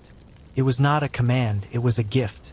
From then on, farming was no longer seen as survival but obedience. These beliefs are not written in any book, but they live in every action. They are hidden in the songs sung while planting. They linger in the silence that covers the misty mornings blind. No tree is cut without a prayer. No water is poured into the field without a silent offering. Maybe a little rice wine, maybe a whisper. Silence is respected. Stillness is respected.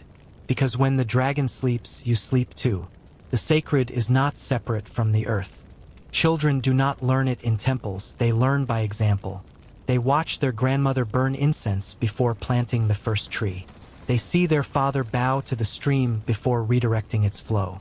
They understand, without explanation, that faith is not ritual. It is continuity. It is reverence wrapped in repetition. It is the invisible woven into the visible. For the people of Longji, a stalk of rice is not just food but a prayer planted high. A terraced field is not just a field but a hymn carved into the ground. What they do here is not agriculture in the conventional sense. It is a covenant, a living agreement between man, land, spirit, and sky. A covenant that requires no contracts, only care. No doctrine, only devotion. In Longji, farming is trust. Trust is remembering.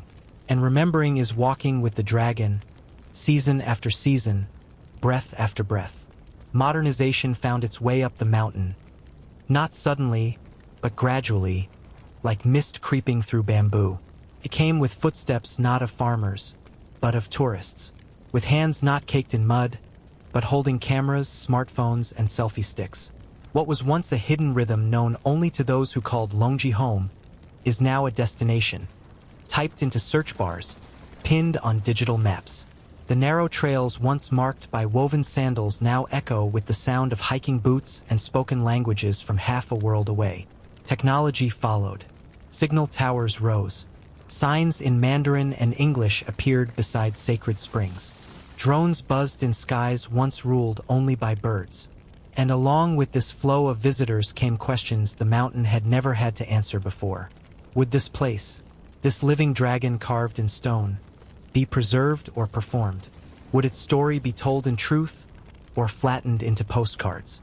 Would the old wooden houses give way to concrete convenience? Would tradition be painted on like decoration? First there was worry. A quiet fear whispered among the villagers that what made Longji real would be turned into a spectacle, that what took centuries to shape could be diluted in a few years of tourism. But the people did not respond with anger or retreat. Instead, they chose something rare. They adapted gently, wisely, without losing themselves. Homestays began to open, not resorts, not hotels, but homes. Real homes, where guests sleep under timber beams, wake to the sound of chickens, and eat sticky rice steamed in bamboo cut that morning. The rooms aren't polished by uniform service. They're worn with real life. And that's the point. Visitors are not here to observe from a distance. They are here to step inside a slower rhythm. And even as the village welcomes guests, The fields remain untouched by machines. Rice is still planted by hand. Water is still released with care. Prayers are still whispered before the first gate opens. The songs of the harvest are still sung by those whose hands know the soil, not the script. Tourism has not replaced agriculture, it walks beside it. The money helps repair old homes. It helps bring sons and daughters back from cities. Some come home to work the fields again. Others return to teach visitors, to pass on the story with pride instead of nostalgia. The dragon, they know, must move, but it does not have to forget how to breathe. Longji did not freeze in time. It did not shut its gates or sell its soul. It chose something harder, to absorb the change without losing its shape, to welcome the world without abandoning its heartbeat. And so the terraces remain, not as relics but as proof, that when people live in tune with their land, progress doesn't erase the past. It deepens its roots. The terraces of Longji are not just a feat of agriculture. They are a living covenant, a silent pact between human hands and the bones of the earth. Not written in ink, not signed in haste, but etched layer by layer with sweat, with mud, with time. They are a contract forged through generations, not with legal clauses, but with sunrises, with monsoon rains, and with the patience to return season after season, never asking for reward, only the chance to begin again. It is not just land that is cultivated here. It is trust. These fields are not born from conquest. The people of Longji did not tame the mountain by force. They did not blast it or bend it. They listened. They followed its curves, its silences, its shifting moods. They adjusted gently. They shaped without cutting. They carved without scarring. It is a philosophy that runs deeper than farming, a way of life that says, do not overpower nature. Align with it. Let it guide you. Bend like the bamboo. Flow like the stream. Breathe like the mountain. And that's where the beauty lies, not in drama or spectacle, but in the persistence of quiet things. In the way water glides across a terrace with no fanfare. In the way hands move rhythmically through rice fields, planting, pressing, rising, repeating. In the stillness of dawn before the tools begin their work. The terraces don't demand attention. They earn reverence slowly. They do not shout, they endure. That endurance becomes their radiance. To plant a seed here is not just to grow food. It is to make a promise. Promise to your family. A promise to those who came before. A promise to the land itself that you will continue the rhythm. That you will not rush it, not replace it, not forget it. A bowl of rice on a family table is more than sustenance. It is memory made edible. To guide the water down a channel is to remember how your grandfather's hands did the same. To walk the ridges in silence is to hear the footsteps of your grandmother, steady and barefoot. Every action, no matter how small, carries a weight far beyond the moment.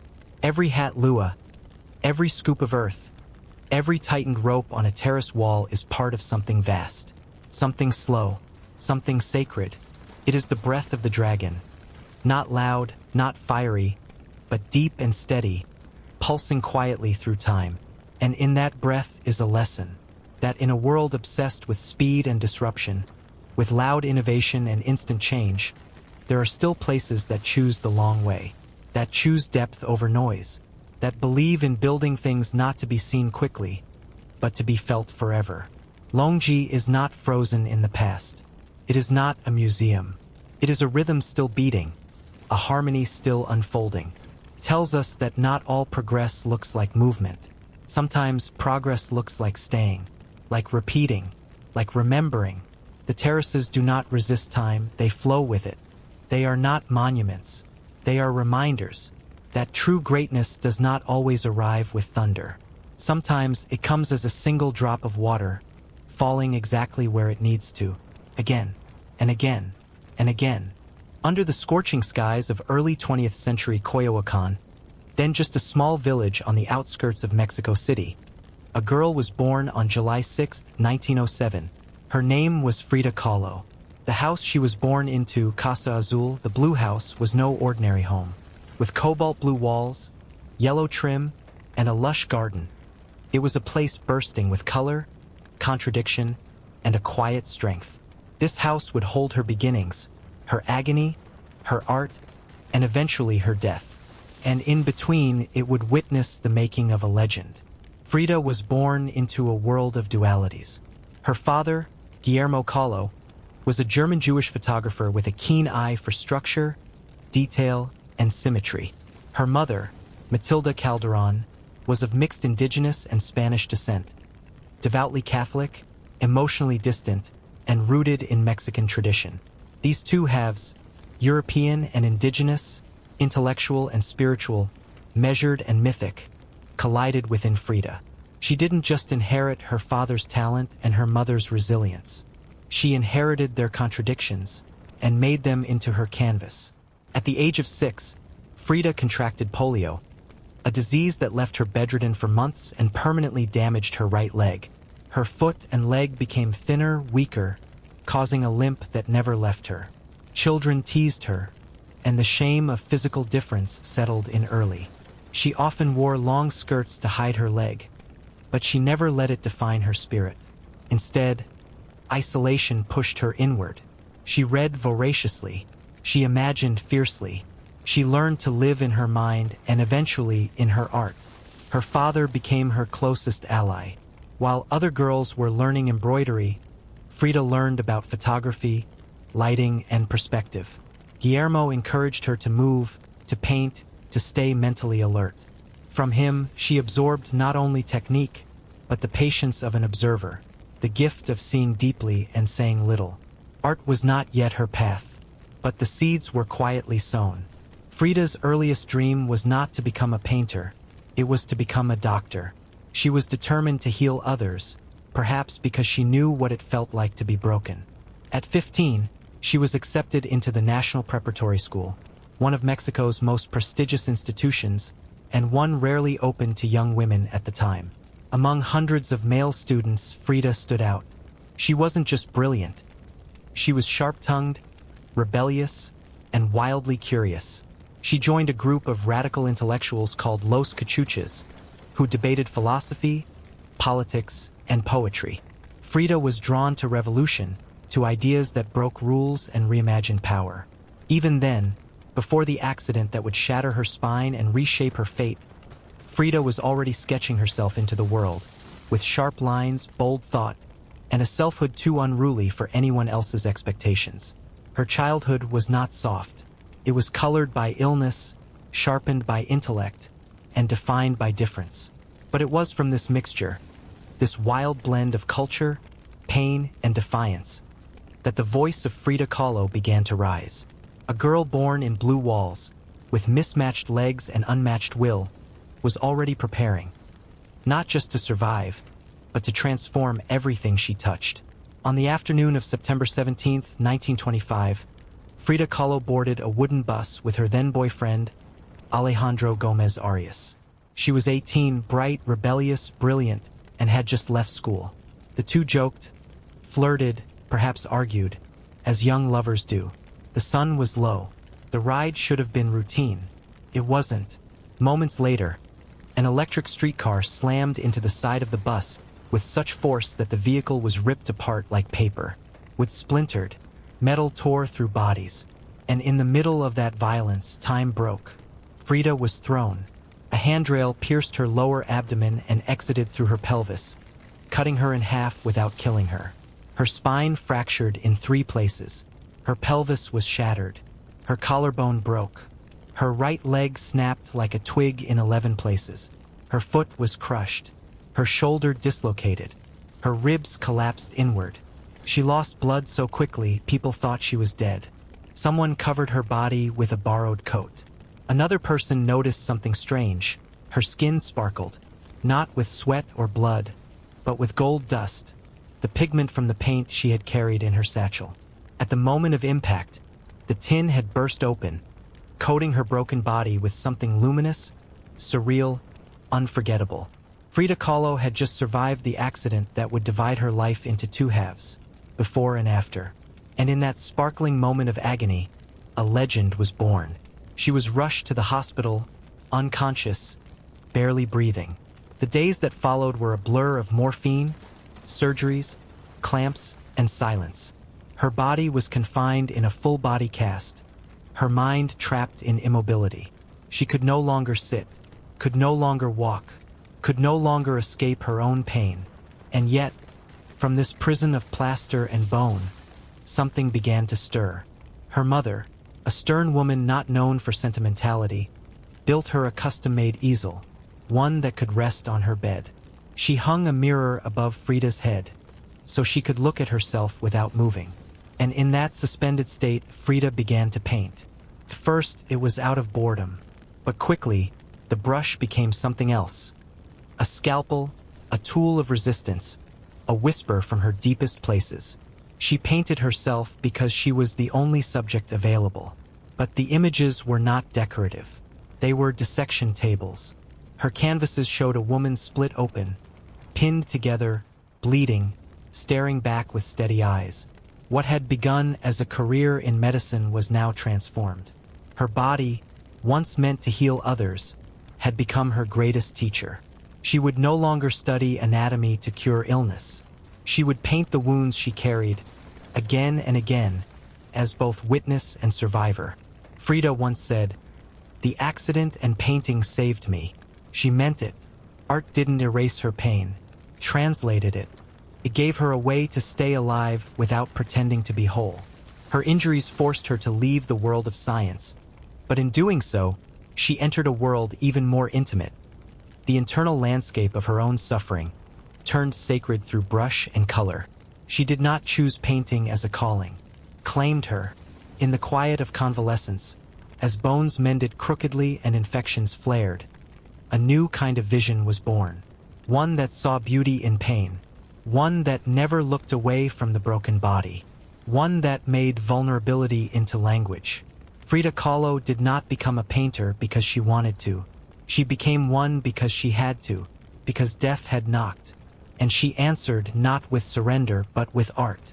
Frida Kahlo never set out to become an artist. She did not walk into an art academy, sign her name in ink, and declare her ambitions. Art for her was not a decision, it was a consequence of pain, of stillness, of being shattered and left to rebuild, one stroke at a time. She never studied art formally. She was never a student of technique in the traditional sense. Her classroom was a hospital bed. Her professors were silence, mirrors, and agony.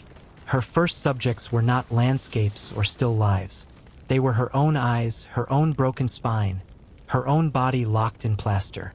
Painting began not as a pursuit, but as survival, as a whisper back to the universe that had tried to silence her. Those early paintings were intimate and raw, small in size but overwhelming in depth. They weren't decorative. They weren't meant to please.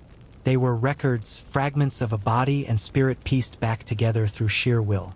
As her recovery progressed, so did her language. Her canvases grew more ambitious, more symbolic, more confrontational. Frida developed a style that was never easy to categorize because it did not imitate, it originated. Though often called a surrealist, Frida rejected the label. "I never paint dreams," she said. "I paint my own reality." Her art was not about escaping the world. It was about diving deeper into it, into the gut of it. Her reality was filled with blood, thorns, skeletons, corsets, unborn children, and gazes that never flinched. Paintings like The Broken Column or Henry Ford Hospital were not metaphors. They were exacting visual autopsies of what it meant to live inside a body that refused to heal, in a mind that refused to be silent. Her subjects were relentless and recurring. Herself, her pain, her body, her love, her Mexico. Over a third of her works were self-portraits, not because of vanity, but because she knew herself best. And she needed to tell the truth about the 29 surgeries, about the miscarriages, about Diego's betrayals, about the isolation that comes not just from illness, but from being a woman in a world that demands your silence. In Henry Ford Hospital, she floats on a blood-soaked bed surrounded by symbols of grief, an anatomical model, a fetus, a snail, a fractured pelvis. She is naked, she is weeping, but she is also looking, always looking. She refuses to look away. That's what makes her work unbearable and unforgettable. Frida's paintings are not just about physical pain. They're about how that pain reshapes identity. Her art is a dialogue with the female body, not as something to be desired, but as something to be survived. She painted menstruation, abortion, infidelity, depression, and she did so without flinching, without apology, without asking permission. Her work is political, not in slogans but in scars. She painted Mexico, too, but not the postcard version. Her canvases were rich with folk motifs, pre-Columbian gods, Aztec icons, and Catholic altars, all layered with blood and flowers. She wore Tehuana dresses and flower crowns, not as fashion, but as cultural armor. Her heritage wasn't background, it was foreground. Frida didn't just paint like a Mexican. She painted as Mexico itself. Defiant, colorful, scarred, beautiful. More than anything, Frida's work is a confrontation with herself, with the viewer, with history. Her painting was her protest against pain, against patriarchy, against disappearance. "I paint myself because I am so often alone," she once said, "and because I am the subject I know best." But she also painted herself because no one else could, because her story, her rage, her tenderness, her complexity, none of it fit neatly into frames hung by others. Frida Kahlo didn't make art to be admired. She made it to survive. Each painting is a wound she chose to expose, not for pity, but for power. Her canvases are not windows. They are mirrors, and in them we see what happens when a woman takes back her narrative, not by erasing her scars, but by illuminating them. Her art was never just art. It was resistance in oil and color. It was breath. It was battle. And it was hers. All hers. When Frida Kahlo met Diego Rivera in 1928, it wasn't just the meeting of two artists. It was the collision of two storms. She was 21, bold and still recovering from the accident that had nearly killed her. He was 41, a national icon already regarded as one of Mexico's greatest painters, known for his grand murals, his radical politics, and his unapologetic appetite for life, food, fame, and women. Frida brought her paintings to him, not to flatter, but to ask one searing question. "Do you think I have talent?" Diego looked, paused, and replied, "Yes, and not just because I'm kind." That single moment sparked a connection that would define, consume, and reshape both their lives. They married the following year in 1929. For Frida's family, it was an odd pairing. A towering man with a reputation for womanizing, and a young woman already marked by pain. Her father famously called it the marriage of an elephant and a dove. But this was no fairy tale. Their union was rooted in mutual admiration, shared politics, and a profound devotion to Mexican identity. Yet from the start, it was also a powder keg. Frida and Diego were both larger than life, passionate, idealistic, and fiercely independent. But they were also deeply flawed. Diego couldn't remain faithful. He had countless affairs, including a devastating betrayal with Frida's own younger sister, Cristina. For Frida, this was a wound deeper than most of her physical scars. It shattered something inside her, leading to a spiral of rage, sorrow, and transformation. In response, Frida sought liberation on her own terms. She had affairs with both men and women, relationships that were not just reactions but declarations. With revolutionary Leon Trotsky, she explored political intimacy. With painter Georgia O'Keeffe, she explored something softer, more sensual. Her lovers were often artists, thinkers, exiles. She wasn't hiding. She was expanding. Through love and sex, she tested boundaries and reclaimed her body as her own, no longer defined solely by pain or by Diego. In 1939, they divorced. It was a rupture that felt final. Frida painted the two Fridas shortly after, an image of two selves holding hands, one bleeding, the other composed. It was a portrait of grief and duality. But just 1 year later, they remarried. This time, Frida laid out conditions. She would keep her name. She would keep her money. They would live in separate houses, connected only by a footbridge. She was married again, but never owned again. Their love was never peaceful, but it was powerful. Diego was a betrayal and a muse, a wound and a well. Frida once said, "I've suffered two great accidents in my life. One was the tram, the other was Diego. Diego was the worst, and yet he was also her mirror, her enemy, her collaborator, her contradiction. Their connection was brutal, but it was also real. In the years they spent together, Frida's art deepened. Diego never tried to change her work. He encouraged it, championed it. And though he broke her heart repeatedly, he also took her seriously. As a painter, as a mind, as a woman who refused to be quiet. He hurt her, but he also saw her. And in return, she transformed that pain into canvas. Frida Kahlo did not just survive Diego Rivera. She transmuted him into color, shape, and story. He became both subject and catalyst, the chaos from which her most haunting, intimate works would emerge. Their love wasn't romantic. It was volcanic. And from its ash, Frida built her most unforgettable fire. When Frida Kahlo followed Diego Rivera to the United States in the early 1930s, she stepped into a new world, not just geographically but ideologically. While Diego was celebrated as a muralist, commissioned by wealthy patrons and American institutions, Frida entered as a quiet observer. From San Francisco to Detroit to New York, she stood behind him in photographs, but in private, she was taking notes. She saw opulence, machinery, steel, but she also saw something missing. "They have everything," she wrote to a friend, "except soul." While Diego was painting walls the size of cities, Frida was unraveling what it meant to exist within one. In Detroit, she suffered a miscarriage, a loss that became the centerpiece of her painting Henry Ford Hospital. A raw, unflinching portrait of blood, despair, and anatomy. It was unlike anything anyone in America was painting. While the outside world praised progress, Frida painted pain. Not abstract, not decorative, personal, physical, political. Her body was the canvas, her blood the pigment, her truth unavoidable. The wealth, the superficiality, the glaring contrast between rich and poor, none of it impressed her. She mocked the American elite in letters home, finding them obsessed with comfort and appearances, blind to suffering. She craved the dirt, the contradictions, and the soulfulness of Mexico. America was clean, too clean, and Frida didn't trust clean things. In her bones, she missed the chaos, the color, the honest imperfection of her own country. When she finally returned to Mexico, it was not as the same woman who had left. She returned sharper, fiercer, more herself.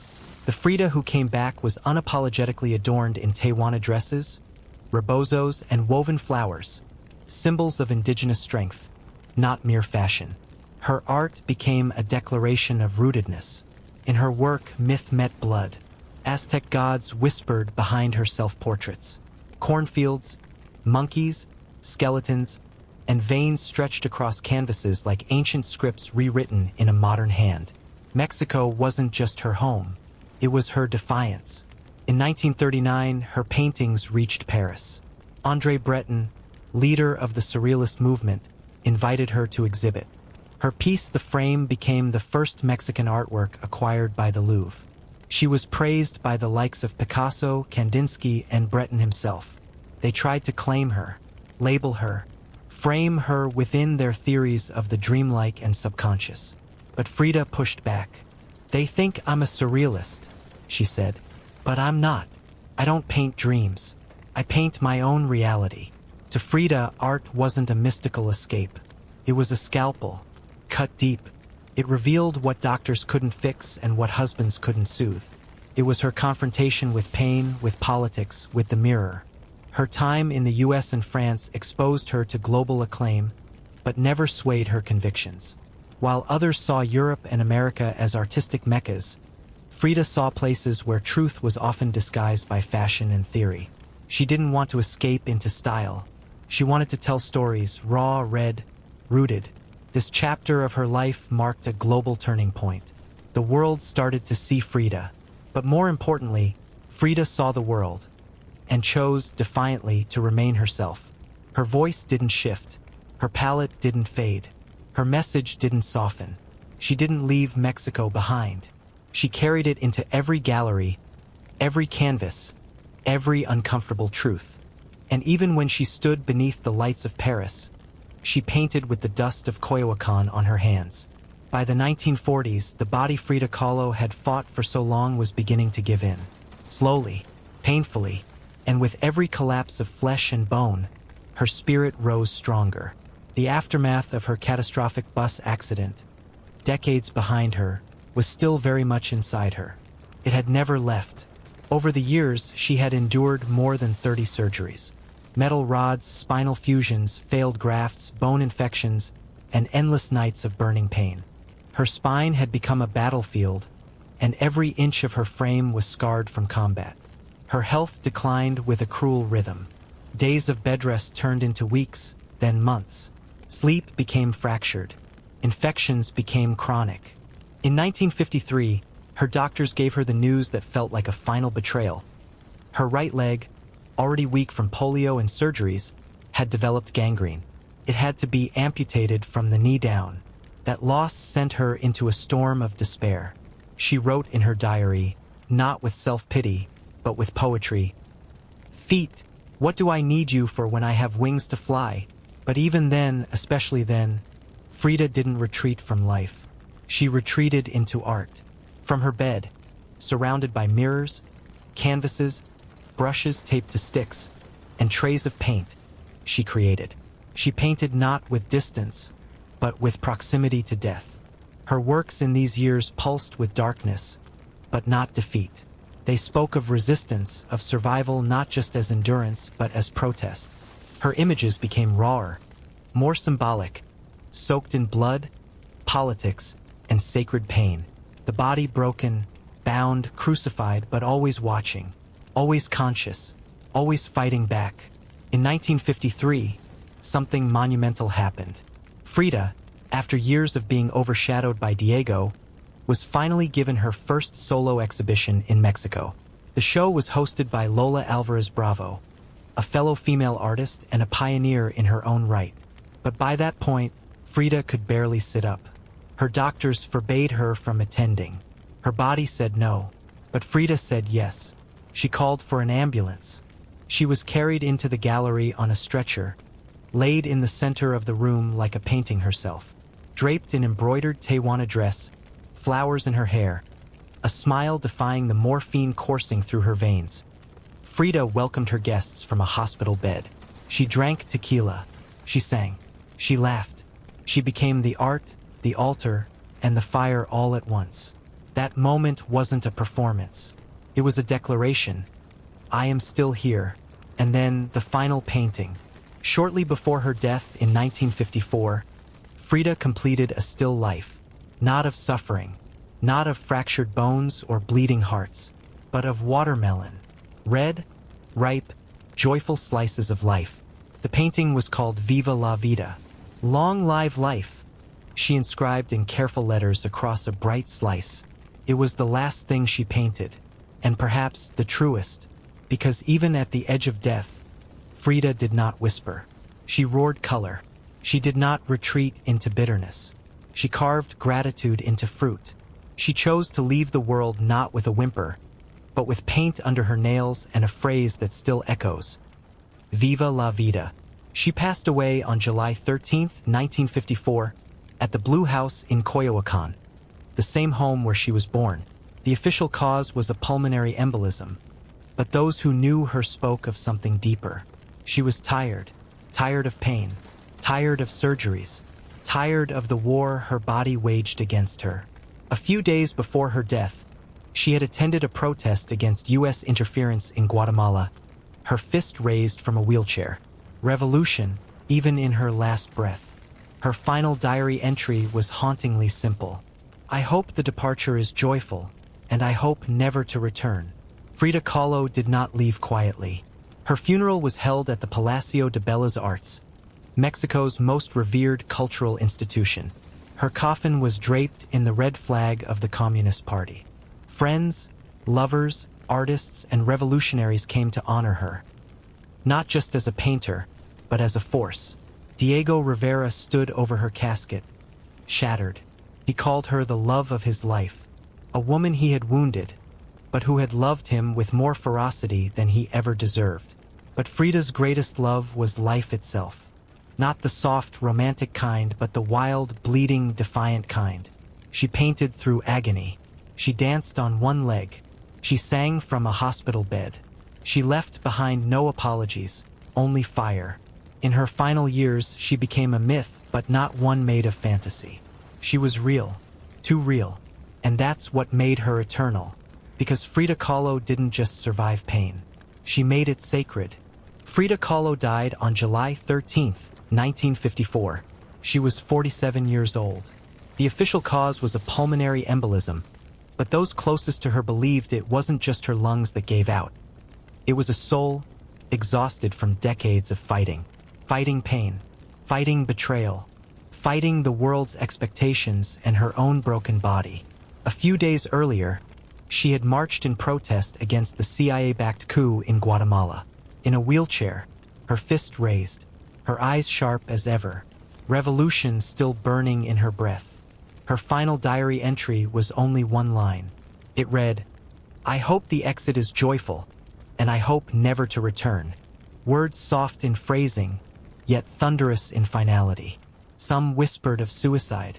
Others chose not to speak it aloud. What remained beyond dispute was that her departure, like her life, carried the weight of poetry, the beauty of defiance, and the silence of something sacred. She died in the Blue House, the same place where she was born, where she had painted, where she had loved, and where she had suffered over and over again. Her ashes rest there still, not hidden away, but held in a pre-Columbian urn, shaped like a toad, Diego's nickname for her. But Frida did not vanish. She left behind nearly 200 works of art. Portraits, still lives, dreamscapes soaked in blood, bone, and truth. Her paintings were never decorative. They were declarations. Every canvas held her body, every brushstroke, a pulse. She painted the unbearable. Miscarriage, disfigurement, loneliness, sexual longing, ideological passion. But she never asked for pity.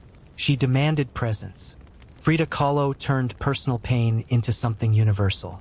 She painted not to escape, but to witness, to mark the page with survival, with rebellion, with soul. Today, her face is everywhere, plastered on t-shirts, murals, phone cases, gallery walls. The monobrow, the crown of flowers, the unflinching stare. She has become a global icon, but not just for her art, for what she dared to be. She is a symbol of feminist power, a woman who didn't apologize for her strength or her vulnerability, a queer icon, fearless in her fluidity and desires, a champion of disability, someone who created through agony, who made the hospital bed into a studio, a voice of Mexican identity, one who draped herself in Tehuana dresses, who painted maize and blood and Aztec myth, not for fashion, but for truth. Frida didn't try to be perfect. She was never neat. She was honest, raw, complicated. Her life was not a clean arc. It was jagged, fractured, stitched together with color and pain. And in that, people saw themselves, especially those who had never seen themselves in art before. The Blue House, La Casa Azul, is now a museum in Coyoacan. It holds her original paintings, her corsets, her canes, her jewelry, her notebooks, her bed still there, the mirror on the canopy, unchanged. You walk through its cobalt blue halls and feel her everywhere. Not just in the objects, but in the air. Frida Kahlo did not disappear in death. She expanded. She left not just paintings, but a challenge, a mirror, a manifesto. Dare to feel, dare to speak, dare to live out loud. In the end, she did not fade. She became eternal. Not because she was flawless, but because she was fire. Frida Kahlo was a painter, but that title no longer holds the weight of who she became. Over time, her work, her face, her defiance, crossed beyond the world of art. She stepped out of the canvas and into the world's imagination. She lived with pain, but she didn't let it define her. She loved with contradictions, but didn't hide them. She dressed in tradition not to conform, but to carry her roots. She became a figure people saw themselves in, not because she tried to represent anyone, but because she refused to represent anyone but herself. Frida lived in opposition, against the norms of gender, against ideals of beauty, against expectations of what a woman should do, say, or look like. She didn't soften her edges for acceptance. Her brows remained untouched, her mustache visible, her clothing deliberate, not costume, statement, not nostalgia, identity. She loved men. She loved women. She loved fiercely, openly, even when it was dangerous to do so. This wasn't rebellion for show. It was how she existed. She didn't ask for approval. She didn't apologize. She also didn't separate her art from her beliefs. Her Mexico was not abstract. It was layered: blood, myth, revolution, earth. Her paintings weren't trying to escape into fantasy. They dug into memory, heritage, and the everyday lives of people forgotten by official history. She didn't stylize Mexico. She presented it, unvarnished, chaotic, beautiful, wounded, real. That honesty carried her image far. Today, her face is everywhere. Posters, murals, t-shirts, magazine covers. The flower crown, the heavy stare, the joined brows. She's been painted, sculpted, copied, parroted, sold. She became visible not because the art world wanted her. For decades after her death, she was largely ignored by institutions. But communities, women, queer people, Mexicans, artists outside the mainstream, held on to her. They recognized something familiar, someone who had lived through damage, someone who refused to vanish. And as her visibility grew, so did the tension. Frida rejected capitalism. Yet now her likeness sells lipstick and luxury handbags. There is a Frida Kahlo Barbie doll. Her face is printed on coffee mugs. Her legacy is now a product. It raises questions. What does it mean to honor someone who spent her life challenging systems of power by placing her image inside those same systems? Is it tribute or is it consumption? Some dismiss this as inevitable. Others see it as betrayal. But what's certain is this: despite the commercialization, the core of what Frida stood for hasn't disappeared, because her story isn't built on perfection. It's built on fracture. She offered no solutions. She didn't claim healing was neat. She gave no promises. But she showed what it looks like to live honestly inside a damaged body. She painted what others were taught to hide: illness, rage, loss, longing, and gave it color, shape, and name. Her presence today can feel split. A global icon, but also a deeply personal one. A symbol on tote bags, yes, but also someone who still speaks in private to those who have felt broken, unseen, or out of place. Frida's work wasn't tidy. Neither is her legacy. But that's exactly why it continues to move. She left behind no grand theory, just a record of being human in a body that hurt, in a world that judged, in a life that burned through every disguise. And if she remains, it's not because of what she wore or how she looked. It's because she never stopped showing up exactly as she was.